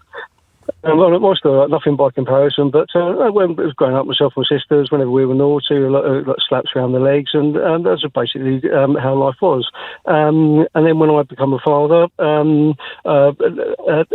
3-year-old then did something, I can't remember what, and she got a slap around the legs. Yeah. And big brown eyes looked up at me, full of tears, and said to me, what was that for? In that moment, I just looked at her and I said, well, because you were naughty. And in that moment of reflection, I had to say to her, and because it made me feel better. Oh, wow. And did it? Just in that tiny moment? Oh, hell no. No, not at all. And then since I've gone on to 3 more children and never smacked any of my children ever since. Didn't need to. Don't need the violence. Just speak, just conversation, just talk to them, reason things through. I don't want to undermine the very simple fact of how normal it was when we were young, because I don't want anybody listening to this to start beating themselves up. I think what Stuart went through was beyond acceptable, but for the kind of smacking you've described, a little slap on the legs, we might recognise it now, but it was not recognised then, and that is, I think, important to stress, isn't it? You were a creature of your upbringing, but because society had changed, you managed to break free of it. You managed to move on yourself. Yeah, I was a big lad, you know, and this little 3-year-old, big brown eyes, full of tears. What was that for? And it's just like, oh. Yeah, what was that for? I mean, that is the thing, isn't it, about the questions children ask. Part of the reason why, because I say so, is such a, I don't know if it still is, but goodness me, when I was growing up, that was a very regular response, because I say so. Is it why? Because you come a point where you don't like the answer that you're being led to delivering. And Mark got there first go. His little girl says, "Why did you do that?" And he can't answer. He can't say, "I won't be doing that again," or because I can, or because I say so. And then you can feel a hardening of the compassion in the adult when you say that. So it takes me back to Oliver's dad crying the first time he did it, but not crying the 20th time. Aaron is in Liverpool. Aaron, what would you like to say? Hi, James. Hello. I'm ringing mainly because of Stuart. I heard my story in what he was saying. Gosh. My dad beat me badly when I was young. He used batons. He would punch me. He would bully me. He would coerce me into hiding affairs and things like that. Right. And if there's a worse phrase in the English language, then it didn't do me any harm. Yeah. It's anyone who says that is lying, because he would always say that, and it clearly did. Otherwise, why would he beat a kid? Why would he make me feel like that? I was in fear for years, and then I was guilty for most of my adult life. I felt I kept it to myself. He died recently, right, and it all came out like a tsunami. To be honest, the last few years, I told my mum, I told my sister. My mum knew some of it, probably didn't know all of it. I think, again, Stuart, he mentioned his mum was saying, get off him. My mum would do that quite regularly. My kids, and I have had counselling, and that's why I wanted to say to Stuart, it is worth it. It does help a lot. My wife and kids saved me, but the counselling does help, because, as I say, you can take that burden off. It's very hard to reach. It's not your fault. Exactly that. It's very hard to reach that boy without help, without a guide. Unbelievably hard. We're supposed to be big and tough. I mean, I'm like Stuart, you know, I see myself as a pretty tough guy and all that crap. Why are you both leaving me out of this analysis? Why are you both describing it as if... And you mean... What do you mean? Sorry. You're both giving the impression that I'm not a tough guy, Aaron. No, I've seen that cut on your head. It looks really bad, to be honest. I fell off my bike, but I should have told a better story, shouldn't I? I should have told a better... Why guilt? Skidding on ice isn't Skidding on ice, exactly that. Why guilt? Why guilty growing up, do you think? You've done the work there, I imagine. Because he told me all the time that it was my fault. Oh, mate. It was what he wouldn't. He never touched my sibling. Right. It was always me. Yeah. I don't think I was now looking back. Certainly not to that extent. No one deserves that, and that's what I'm able to say now. Nobody deserves that. And the guilt comes from thinking that you made him do it. Yes, the guilt, and that upset my mum. So I must have upset her, and I ruined the family, and everything was my fault. And it wasn't. It just wasn't. It was unfair. It was horrible, and it was cruel. Yeah. And there's nothing other than that, really. It's when you look at it like that, that's simply what it was. He was just a bad man who did bad things, and I would just happen to be in the way. And Stuart's dad was exactly the same, and I hope Stuart does get some help, because he seems a great guy. Doesn't he? You both do. You both do. And I know. And listen, I'm teasing a bit because I know why. You both reference how you appear to the world, because it's about appearing to be the kind of man who doesn't do this nonsense, who doesn't talk to little souls or go for therapy. It's for the birds. It's for the... Or cry. Yeah, all of that. But goodness me, how liberating it is when you actually realise what you're carrying. It's phenomenal. Isn't it? It's a release and a half. Just being able to talk to someone who doesn't know you was a relief. Yeah. Because they can't not that other people would judge all the time, but they can't judge you, really. That's exactly it. It's like talking to an empty room. Yeah. At times, you're just talking. And that is, please, anyone who is in this situation, please go do it, because I don't know if it helps everyone, but it certainly helped me. Top man, Aaron. And a quick word on the difference it's made at home, the difference it's made in your relations with your wife and children. much better. Honestly, it's made a huge difference. That's the point, isn't it? Is that it changes the way the world interacts with you. You can't change the way the world interacts with you. You can't change other people. Even if you hit them, you can't change them. The only way you can change the way in which people interact with you is by changing yourself. And I mean, the word that neither of us have used, and that I didn't use with Stuart either, is authentic. It's your authentic self. It's not the self that you became, which in Aaron's case is the guilty self, or in Stuart's case it's the angry, violent self. That's the inauthentic version of you that you have been compelled to become to cope with the events that have happened to you.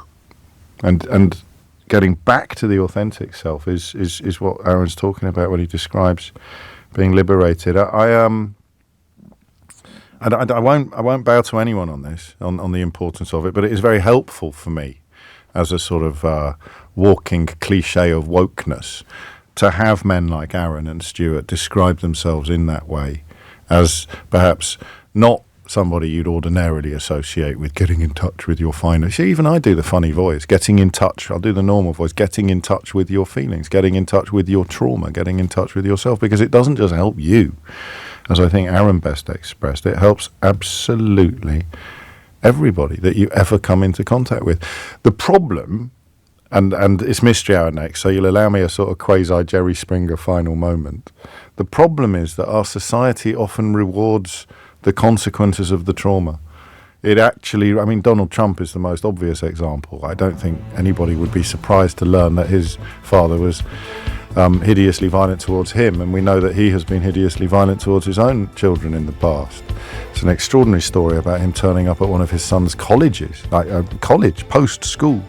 But I digress, because our society still rewards people who haven't got in touch with it, the people who will stand in front of you and say, it hasn't done me any harm, or you just need to do this, or you just need to toughen up. And that's why I need calls like Aaron's and Stuart's and others to just bring home that this is not something that only applies to a certain kind of human or a certain kind of man, and of course it applies to women as well.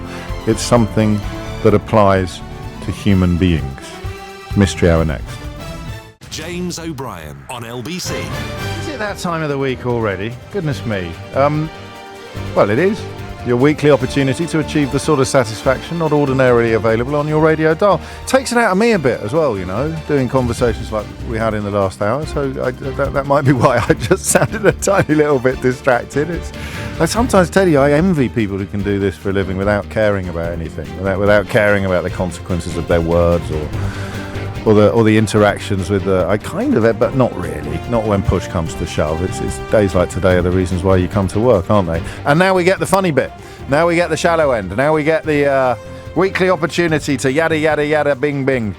If you make my favourite contribution of the week, you will win a Mystery Hour board game. That's it. Stone cold guarantee. Unless you live overseas. In which case I'll give it to my second favourite contribution of the week. Oh, unless they live overseas. In which case I'll give it to my third favourite contributor of the week. I could go on, but I won't. You can find out the full terms and conditions of the competition at lbc.co.uk, and you can find out more about the board game at mysteryhour.co.uk. Zelensky did turn up at that meeting in Brussels, and there it is, the conclusive proof of what we were talking about in the first hour. The world is changing. The world is recalibrating, and we're not there. Something that I think we'll all be reflecting on moving forward. A couple of texts for you on that subject before we dive headlong into the magic of Mystery Hour. The first from Philip. This is going back to the first hour of the programme. Odd that your list of people responsible for Brexit omitted the name of the person that helped most, Putin. And Chris Rez, us not being round the table was exactly what Putin wanted, James. And Farage knew that and did his work. No mysteries there, but mysteries here. So someone rings in with a question and then someone else rings in with an answer. It's pretty simple. It's pretty straightforward. And somewhere between those 2 points, the magic happens. I often offer a guarantee of a laugh out loud moment between now and 1 o'clock. And I also guarantee weekly, sometimes out loud, sometimes it's just implicit, that you will know more by 1 o'clock than you do now. It might not be information that you thank me for, or even remember by 1:15, but you will definitely know more by 1 o'clock than you do now. It's 5 minutes after 12, and Anne is in Lee in Manchester. Anne, question or answer? Hello, James. It's a question. Thank you, Anne. So my question is, I love watching surgeons performing complex operations on television. Oh, yes. And they can go on for several hours, possibly 11 hours. Where do you watch that? Pardon? You don't watch 11. Oh, you mean a programme that cuts down there, shows you bits? Yeah. Right. I thought there was one of these new... Well, you say, of course. You can find everything on YouTube these days. I thought you were watching 11 hours of operations uninterrupted. Well, no, I've not got round to that yet. But so my question is, when they're all scrubbed up and they've got all the PPE on, yeah, how do they go to the toilet? This is the most human question of all, Anne, isn't it? How do they go to the toilet? And... Why would it be a mystery? Because they're pretty much zipped into their outfits. Yeah. Sewn in. And they'd have to take the scrubs off. And the hygiene. And then go back to clamping the aorta or whatever. You know your stuff. You know your stuff. You know your stuff, don't you, Anne? Their aorta or whatever. Woo, get you. Superior vena cava. Oh, that's me told. Love it. Well, that's me watching all these programmes, you see, over the years. No? But yeah, it's been a burning question. How do they go to the toilet if they're suddenly taken short? Yeah. In the middle of doing we think that every minute must be, or every second must be essential, but I don't know if they have a little bit of downtime, and then it takes a lot longer than it would otherwise. I run up the corridor, Anne. That's what happens on the radio programme, in case you're wondering, but obviously I'm not conducting surgery of sorts on the programme every morning, but not actual surgery. 7 minutes after 12 is the time. I like that. You're doing a really hardcore, long-term, complicated surgery. How'd you go to the toilet? 0345 6060 973. Thank you, Anne. I don't normally read out texts, and I know that a significant proportion of people listening won't know why this is such a lovely text. But from Michael: hi James, as a Liverpool fan, my question is, how did we win last night? Goalkeeper had a lot to do with it, didn't he, Michael? Andy's in Brighton. Andy, question or answer? Oh, hiya, James. Nice to speak to you again, mate. Hi. Mine is a question. Your colleague who I spoke to before I got on to you said that this was an obvious answer, so I'm afraid I've come onto the radio and I'm pulling down my pants on live radio. So the question is, why do we grimace? Some of us grimace when we're picking up heavy objects or when we're in pain, but some of us don't, and our faces don't betray any of the effort or the trauma that we've just, banged our elbow, ow. Some people are poker face. Did she say why it was obvious? No, she wouldn't tell me. No. Which one was it? Do you know? I didn't get her name. Sorry. Interesting. I'm going to take a guess. But why do we grimace? Do you know what I mean? I just saw a YouTube video a couple of weeks ago of this incredibly fit girl doing about 13, 14 pull-ups. Oh, thank goodness for that. With her face on camp. Yeah. And her face expression didn't change. It was like no effort being put out at all. Whereas if it was you or me, I'd only do two of them, and I'd be. You'd definitely know I was in pain. This is a variation on a question I actually thought of a couple of weeks ago, and I genuinely thought I'd remember it, but obviously I didn't remember it for Mystery Hour, which was about why you start making noises as you get older whenever you do anything. Oh, I make a lot of noises. I bet you do. I know. Yeah. My wife has started calling from the other room. Are you all right? And I go, yeah, I just got off the sofa. I literally just got off the sofa. But I didn't do that when I was younger. I certainly didn't do it when we first got to. Do you think it is a variation on the same theme? It could be. No, only because I've seen. There's that brilliant film, Pumping Iron, with Arnold Schwarzenegger back in the day when he was in the 70s and he was bodybuilder. His face is very animated when he's doing those big lifts. That's a film, isn't it? I mean, he was acting, sort of. Well, no, it's a documentary. Oh, is it? Oh, I take that back. Yeah. So that would. But he was also performing. He was performing. Yes, he was a performative body. Okay, I know why do we do it though? When I'm by myself, I grimace. Yeah, you do it when you're on your own. It's not performative. Yeah. No, but you make the noises when you're on your own as well. So what does it achieve? So when you're exerting yourself, Why do you grimace when you're exerting yourself? When actually quite a lot of professional athletes don't necessarily. That's not part of the question, but it puts it there. Thank you. You're not sending a message to anybody else either, so it's not like smiling, I don't think. 03456060973 is the number that you need. Thank you. Andy. Julian is in Maidenhead. Julian, question or answer? Has Julian bottled it? Julian? I'm here. Can you hear me? Well, what are you doing? Pausing for who do you think you are? Harold Pinter? I'm here. Well, so am I. Okay. It was Keith's fault. I wasn't there. It was Keith's I fault. thought you couldn't hear me. That was, how many years have we been working together, Keith? 10 years. 10? No, I can't see all your fingers. 8 years. Keith just made his first mistake in 8 years, Julian. Oh, well, I was glad that I was there for it. If you believe that. Yeah, thank you very much. If you believe that, you believe anything. Question or answer, Julian? I have a question, James. Carry on. Okay. With regards to pasta, store-bought dried pasta, why is it that some which are cut from plain sheets of pasta are sold efficiently in straight packages like capellini, spaghetti, linguine, bucatini and fettuccine? See. I've done my research on this, but I haven't looked for the answer. But then you've got a jump to curly pasta, still cut from sheets like tagliatelle, pappardelle, and one called tagliarin, which is a Piedmontese version of tagliatelle. Oh, and then you go to the bigger stuff like, obviously the biggest is lasagna, where it goes big again, and it's not curled up. So I want to know, why is it that some pasta just cut, not counting ravioli and conchiglia, which are sort of shaped and extruded into weird and wonderful shapes and can't be flat packed. Why is it that some are flat packed and are very easy to store, measure out, and so forth, and then others just bundled up into balls, which means they take up a lot more space. Nests. That's the word. Yeah. I think most people are going to be simultaneously impressed by your range of pasta knowledge. And saddened at my state. So. No, not at all. But also focusing mostly on the comparison between spaghetti and tagliatelle, or spaghetti and linguine. So the long, thin, because tagliatelle could be sold long and thin in a packet. We presume. We presume. No, it can be. It's just pasta. They've just chosen not to do it like that. They've chosen to put it in. I think I might know the answer.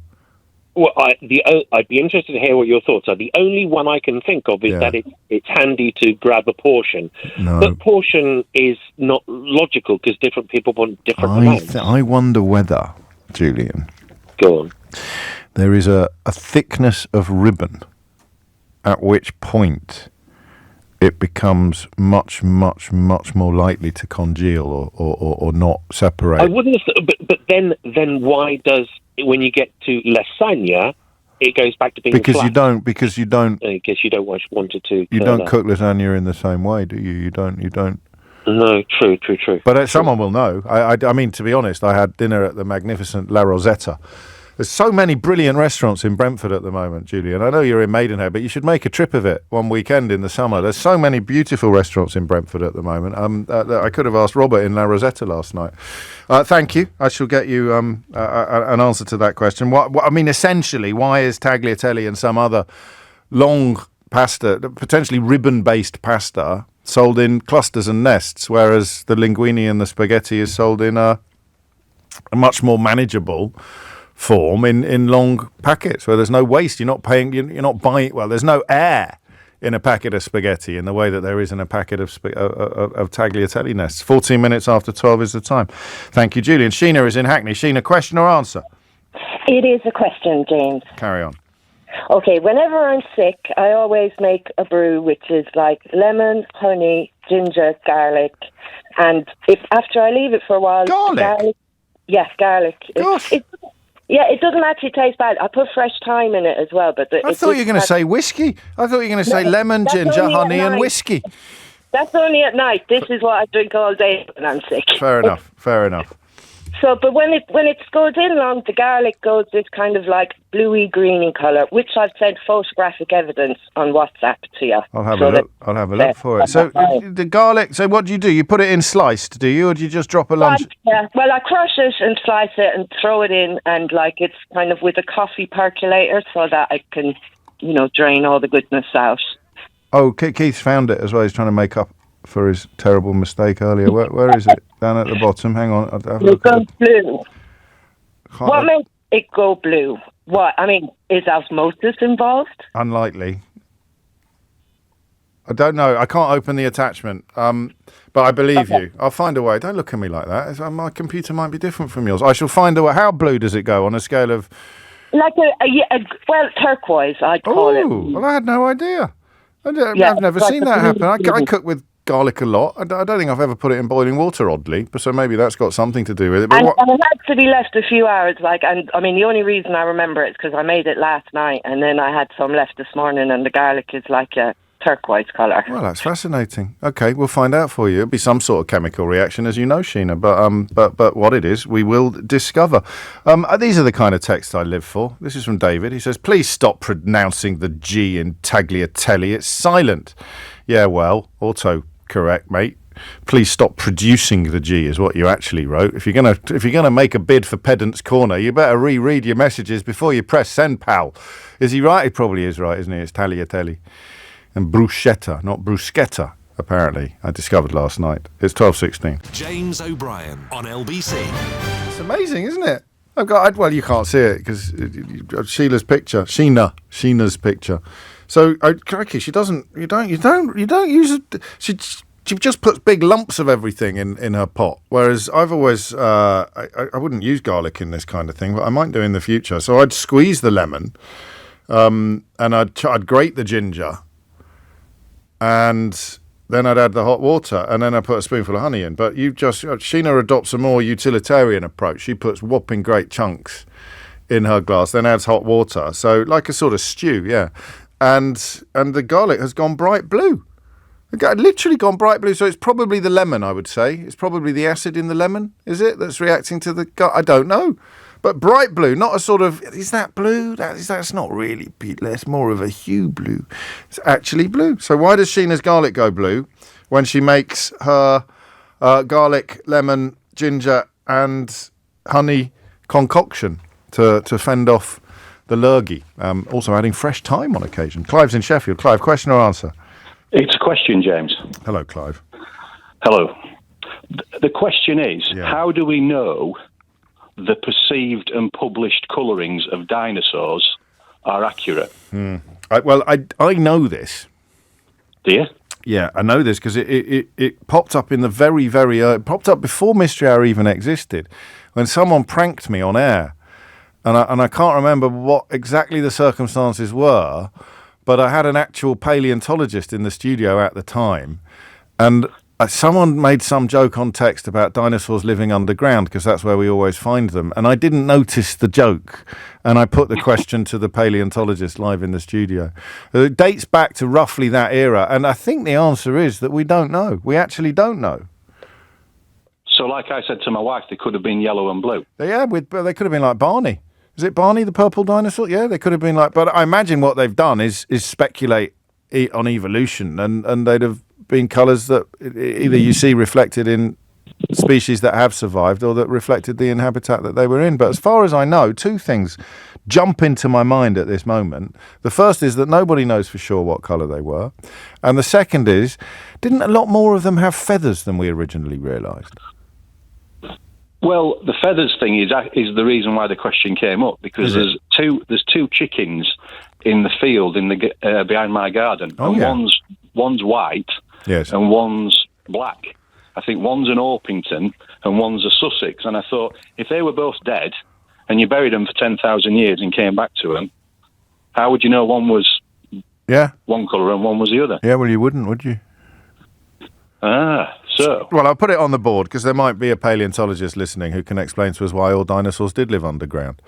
I mean, why dinosaur? Why we don't know, or why we do know? Why perhaps science has advanced in the years since I had the paleontologist in this. I like that though. How do we know what colour the dinosaurs were?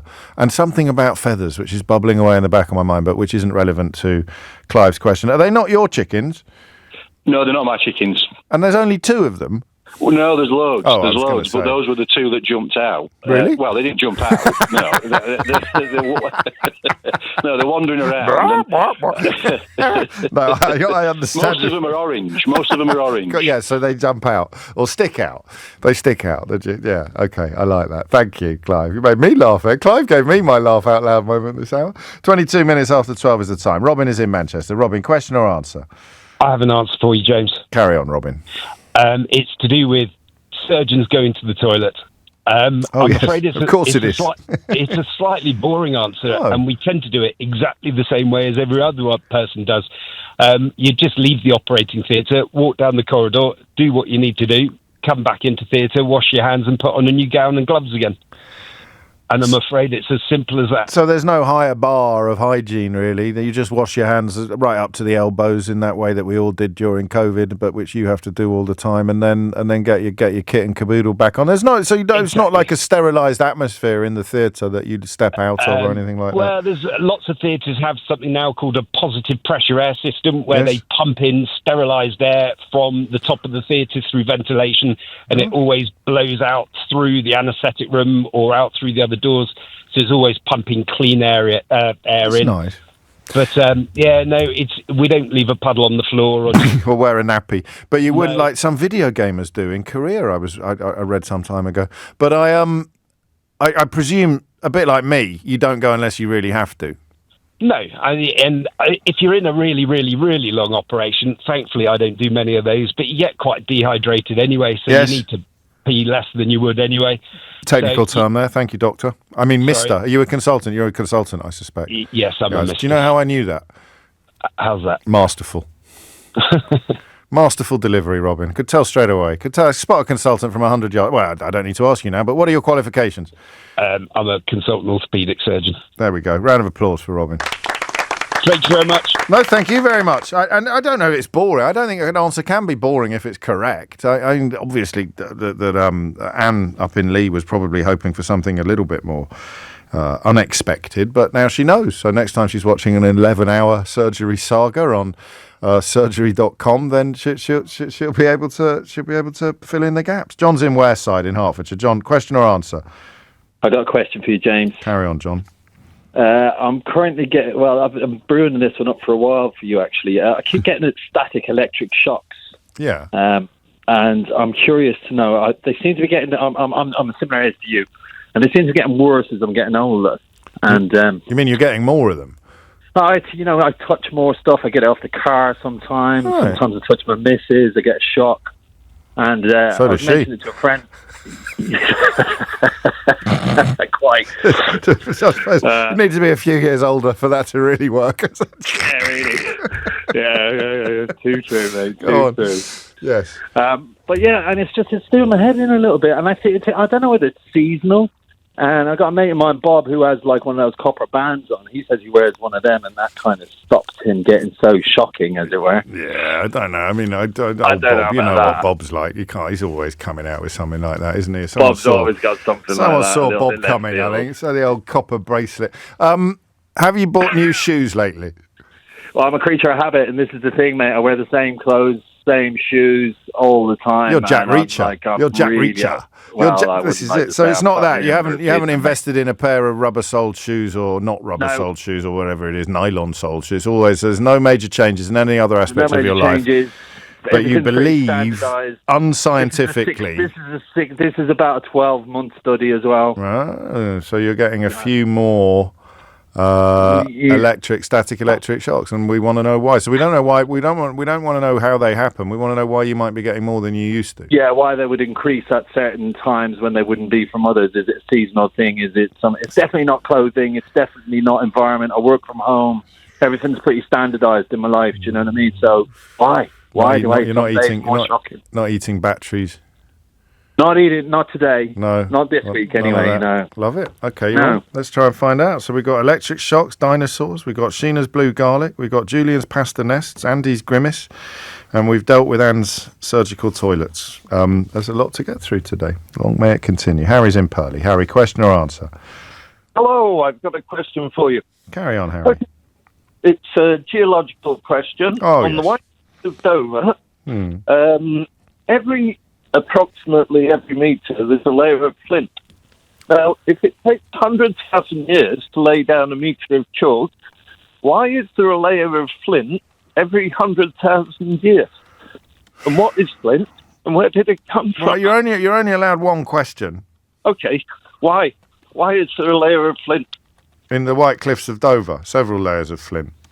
Yeah. But I mean, everywhere you go, if you could take a cross-section of the land, there'd be lots and lots of different... there'd be lots of different strata, wouldn't there? Yeah. But if you look at the White Cliffs of Dover, Yeah. every metre, there's an absolutely horizontal layer of flint. Okay.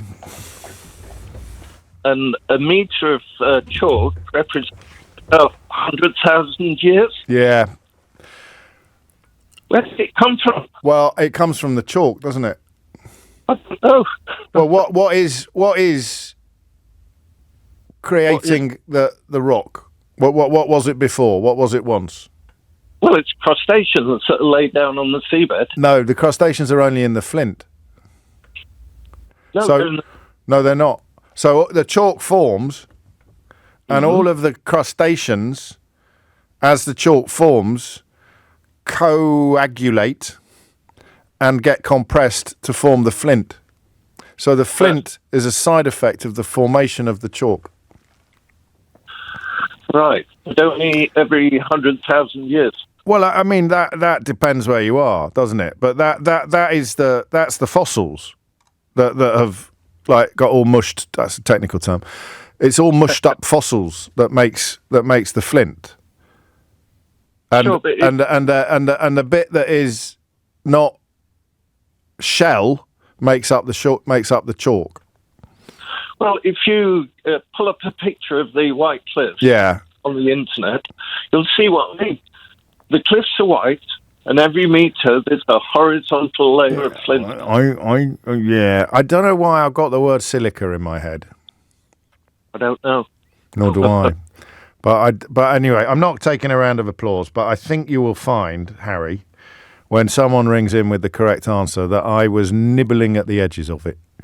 Okay, hope so. Well, I do too. Otherwise it will be embarrassing for me, but not happily for you. Thank you, Harry. So why are there layers of flint in the White Cliffs of Dover? Why does John seem to be getting more static electric shocks at this stage of life than he has at any previous? How do we know what colour the dinosaurs were? Why does Sheena's garlic turn blue in her honey lemon garlic concoction? Why do they sell tagliatelle in nests when they sell all other long flat pastas in long flat packs? Why do we grimace when we exert ourselves? And here is Tim Humphrey with your headlines. James O'Brien on LBC. It's 12:33. Pretty sure you're wrong on the chalk flint explanation, and your caller was right about chalk. Yeah, I mean, I absolutely, highly likely that I was wrong. But that's the beauty of mystery hour, isn't it? It's about travelling hopefully, I sometimes think. It's not about the destination necessarily. The destination is where you get the delivery of the knowledge I promised you. But the laugh out loud moments and those little moments of whimsy and radio magic, they happen in the margins. They happen in the travelling hopefully. They happen on the journey. Mystery Hour could still be brilliant if we didn't get a single correct answer to a single question. It still would be a pleasurable way to spend an hour together, wouldn't it? I don't think we've ever managed to go for an entire hour without getting a correct answer, largely because I try to answer all of them and occasionally might stumble accidentally into a correct one. But it's not like an exercise in trivia. So when we were at this thing the other night that we won, have you heard about this? Well, the LBC team of course you've heard about it. I mentioned it yesterday, but if you weren't listening, the LBC team at this big sort of, I think they call it the alternative news quiz. Let me get you the details, make me sure they've got it. The ultimate news quiz it's called, which raised £327,000 for Action for children on Tuesday night and saw 50 or so teams from all of the brands, all of the major news brands in the country, and GBBs were there as well. So you got all of the best journalists in the land, and GBBs were there as well, competing for this prize, and we smashed it. We didn't just do well; we romped home. The LBC team came in about 4 points. I don't think we dropped a single point in the second half of the evening. Can you guess, of all the LBC presenters, weekends included, can you guess who the best player was? Out of the presenters, I think there were 2, possibly 3 producers who were our best players. But can you guess which presenter was the big? Would you be able to have a little see? It's not a mystery hour question. I'm just interested in what reputation my colleagues have in your mind. For that, don't phone in. Whatever you do, just drop me a little text or indeed a WhatsApp. You know what I said to you? Never say never. I'm looking at a headline now on Sky News that says Trump to abolish U.S. education department. I saw a little clip earlier of him in that speech he gave this week, claiming that they were spending $8 million on creating transgender mice. And everyone in the room laughed. Do you know what he meant? Yeah, transgenic mice. And do you know what a transgenic mouse is?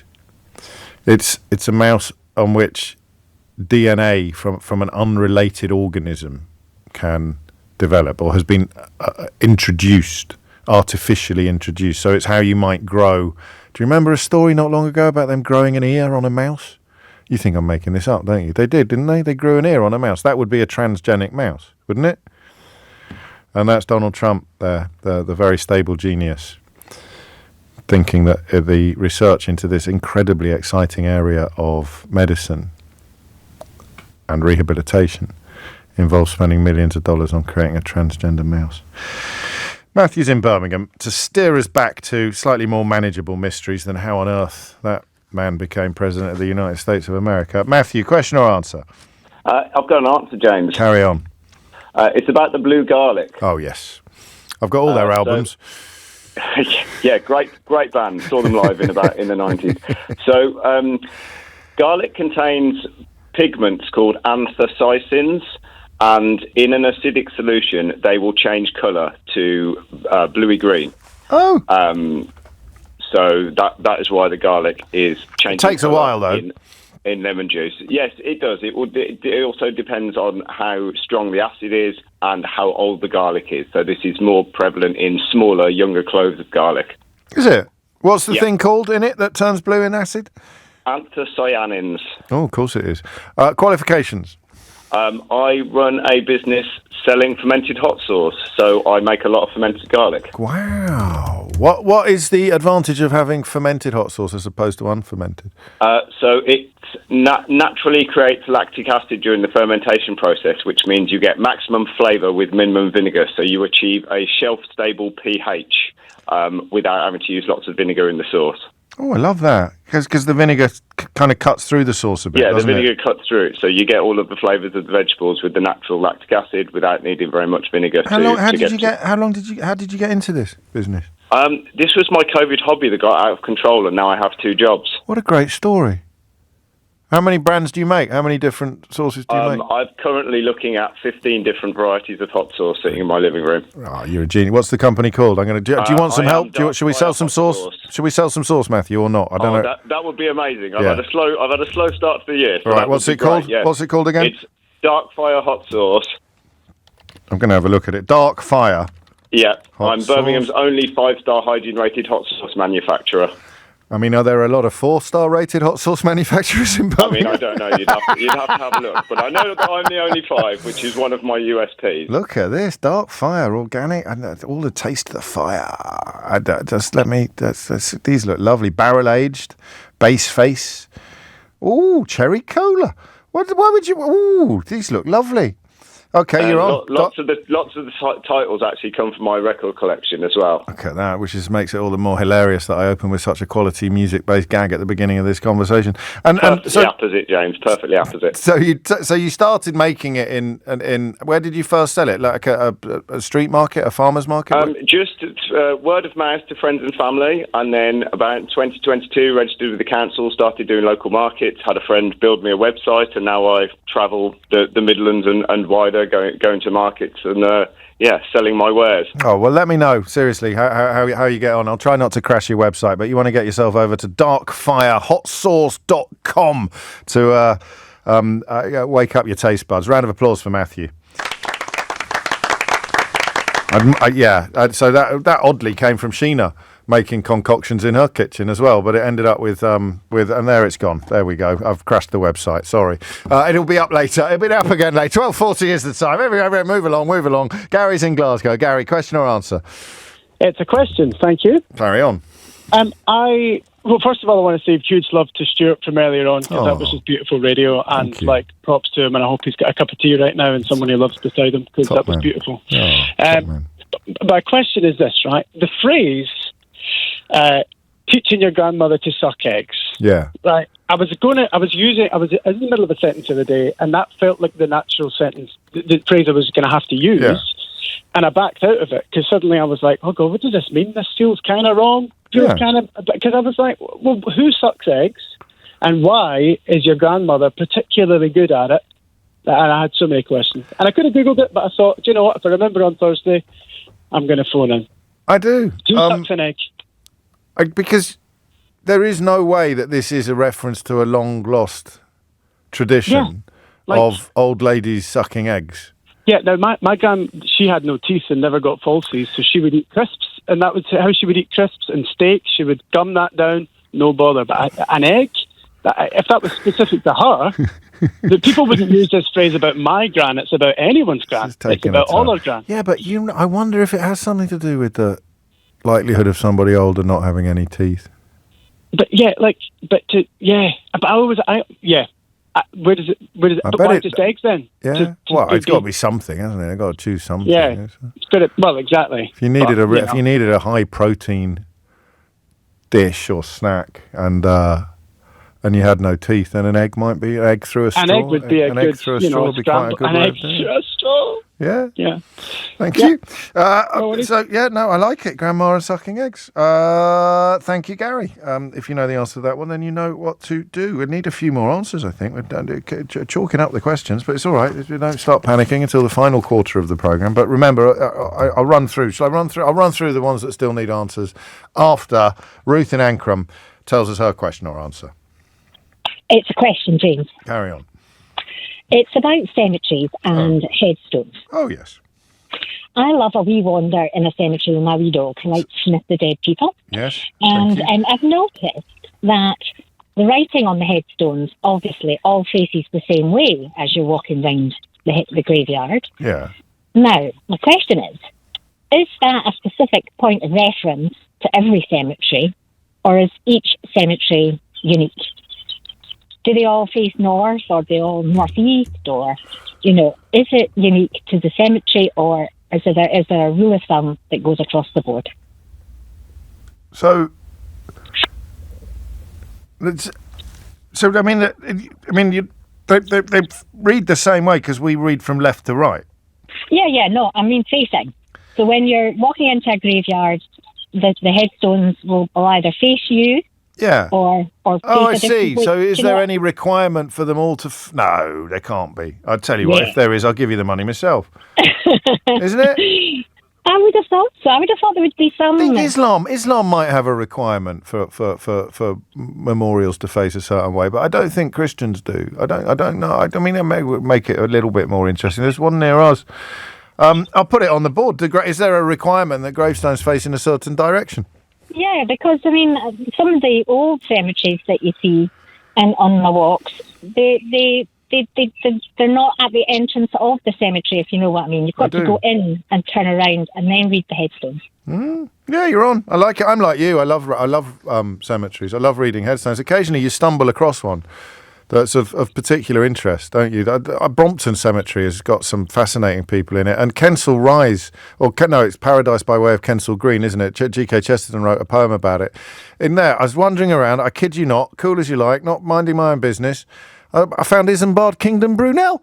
Oh, there you go. We've got Beatrice Potter's brother in our local cemetery. Yeah, I win. It still is fascinating. It's a fascinating thing to do with a wee dog. Yes, it is. I think Muslim Grace face towards Mecca, but I don't think that. We'll find out. It's on the board. I think his son's in there as well. So that's what I could have done. Just to make Ruth feel better, I could have said I found a grave of Isambard Kingdom Brunel's son, and then her Beatrix Potter's brother thing wouldn't have landed quite so badly. It's 12:45. James O'Brien on LBC. 12:48 is the time. We have Robert Burns' illegitimate daughter in our local cemetery, says Gary. Well, let her go. Mate, honestly. That would be would that be a good game to play? You've got the sort of second or third degree of separation on the... I don't know, but I love it. I love touring that kind of space and examining... There's one in Chiswick. It's an old cab driver. I used to know his name off by heart. He won the Victoria Cross. Frederick. Someone will text me in a minute. Anyway, back to the phones. Thomas is in Wood Green. Thomas, question or answer? I've got an answer, James. Carry on. So I've got an answer about the flint and the chalk. Marvellous. Okay, and yeah, you were right to be thinking silica. That's kind of important. Okay, so the chalk formed. It was deposited under a shallow sea about 100 million years ago. From what is the chalk made of? The chalk is made of literally billions of microscopic organisms that were living in the upper layers of the sea. Got it. Photosynthesizing. Yeah. Making shells out of calcium carbonate and then falling to the bottom of the sea. Right, you are. That meant the bottom of the sea was very rich in calcium carbonate, which is an alkaline mineral. Yes. Now, living on the bottom of the sea were sponges, which are made of silica. Got it. Now, in an alkaline environment, left to its own devices, silica dissolves. So whenever these sponges died, their skeletons just dissolved. Yeah. And if every so often there was like a really catastrophic event, like a hurricane came through, a massive storm came through and killed all of these sponges at once, that overburdened the system. So the system became saturated with silica, so it couldn't dissolve. So what you would have then seen at the time would have been this kind of massive silica gel on the floor. Of course, and then that hardens into flint. So it's like the layer of ash in a delicious cheese. Yeah, yes. When they separate the morning milking from the evening milking, and you put a layer of ash in between. I mean, I know it's nothing like that. I'm not a cheese expert. But what? Oh, don't worry, I've got you covered. I'm more of a chalk person. Yeah. Go on, Keith. But I like to. Well played. That's superb work. Excellent punning. Brilliant. Qualifications? I'm a geology lecturer at the Open University. Oh, fantastic. And thank you for that. You do incredibly important work. My late father got a degree from the Open University. Do you know why he got a degree from the Open University? Why? So that he could prevent me from being the first person in our family to get a degree. Oh, good on him. My dad did the same, actually. It's outrageous. My dad beat me by 2 years. This is exactly the same as us. Have another round of applause for being a genius. Well played. Frederick Hitch, thank you, Paul. He won the Victoria Cross at Rorke's Drift, writes Paul in Brentford, and that is in the I can't remember what church it is now. The one right by the river in Chiswick, right down by Chiswick Mall, that bit. Yeah, thank you. Sarah's in Sheffield. Sarah, question or answer? It's an answer. Carry on, Sarah. So I'm going to try and answer the question that I heard about the dinosaur skin and the colour. How do we know what colour dinosaurs were? Yeah, so the skin of dinosaurs is often preserved. Yes. It's quite rare, but we do get it. Mm. And often dinosaurs are often feathered as well. Even T-Rex probably had a few kind of fluffy feathers all over it. Look at that. So we've got those things, but we still can't see the colour on the skin or the feathers. So what we do is we put those kind of the skin and the feathers in a scanning electron microscope. Yes. And that allows us to see in super duper high magnification, and we can see then the structure of the skin, but we can specifically see something called a melanosome. Oh. You've got loads of these. They're Thank little you. tiny structures. Yes. And in them, you manufacture the pigment melanin. So it's what makes your skin go brown in the sun, and your hair, if it's brown, is got these little melanosomes. Oh. And the shape of the melanosome tells you about the colour that the pigment was. So if the melanosomes are kind of little spheres, little round balls, that equates to a kind of orange colour. This is partly why we know that Neanderthals had ginger hair, because they've got these little sphere-shaped melanosomes. And if those melanosomes are like sausages, then we know the colour was black. Well, I never. That's such a... What are your qualifications? I'm a professor of paleontology at the University of Leicester. There you go. So how many radio shows can shift effortlessly from a lecturer in geology at the Open University to a professor of paleontology at the University of Leicester? That is why that is just fantastic. Sarah, have another round of applause. So why did all the dinosaurs live underground? It's 12:53. Simon's in Dorking. Simon, question or answer? It's question, James. Shifting from dinosaurs to a crisp-based question. That's all we like. It's often the way. Every time there's a dinosaur question, there'll be someone along in a minute with a crisp-based question immediately afterwards. It's from my two daughters, Robin and Andy, and they actually asked me a few years ago, but I just haven't got around to ringing you. So they were both eating beef-flavoured crisps, and they read the side of the packet to see what was written in it. And on the side, it said very clearly, no artificial flavours, suitable for vegetarians. So, considering they were beef flavoured, how is this possible? It's not a mystery. Oh. But it's not, is it? I mean... Beef flavoured. Yeah. No artificial flavours. Yeah. And suitable for vegetarians. Yeah, so here are some chemicals, right? Here's a flipping box of chemicals. And we're going to mix them up until something tastes a bit beefy. But isn't that artificial? Spoiler, no. Then will have come from other vegetables, or there might be a bit of beetroot in there. So, I mean, or what does artificial mean? It means lab created, as opposed to a sort of powdered version of something else. What tastes a mushroom? I bet there's mushrooms in it. Yeah, I'll get them to... I'll buy another packet. Do you see what I mean, though? So, I mean, yeah, sure. I admit I misunderstood the question slightly because I missed on the artificial one. I thought you were baffled by how there could be no beef in it. But there will be other organic produce, not organic as in it's organic, but organic as in it's an organism, that they have experimented with in a laboratory to discover. I mean, it'd be a great job inventing new crisp flavours, but a bit repetitive. A bit repetitive. So that's what it will be. If it's not got a mushroom base or something, I mean, what do you think of? If I said to you something beefy that's not beef, what would you say? Be careful, it's a family programme. Something beefy that's not beef. It is a family programme, I don't know. Yeah, no, let's leave it there. It's a mushroom, isn't it? 12:55 is the time. I think that's the answer. Round of applause for me. If it's not, well, I'm out of the game. What was the name of the fella who answered the Cliffs question, Keith? Stand by. That's an odd name. Linda's in Bedford. Linda, question or answer? It's the one about the gravestones. Yes. Now, my friend, her husband was a pastor.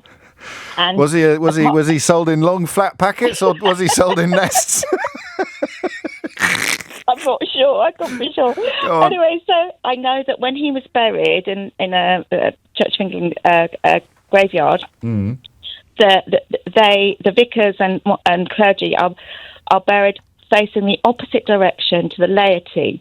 And the reason I know that is because sadly she lost her husband from a brain tumour, and 3 years later she lost her son. Oh, Lord. And one of the most, I suppose, comforting things for her was her son wasn't anything to do with, being a pastor or vicar or whatever, but they buried him the same direction as his father, and that meant an awful lot to her, so I've never forgotten that. But I'm not sure whether one faces west and one faces east or whatever. But they face different. They face different ways. That's a lovely answer, isn't it? That is nice. Qualifications you've kind of told us, so I shall give you a round of applause, Linda. Thank you. No, thank you. I don't know if it is like a religious requirement as opposed to a tradition, but that is a nice illustration of differences. Andrew's in Redbridge. Andrew, question or answer? Answer. Carry on. It's about the beef flavoured crisps. Oh, that was great.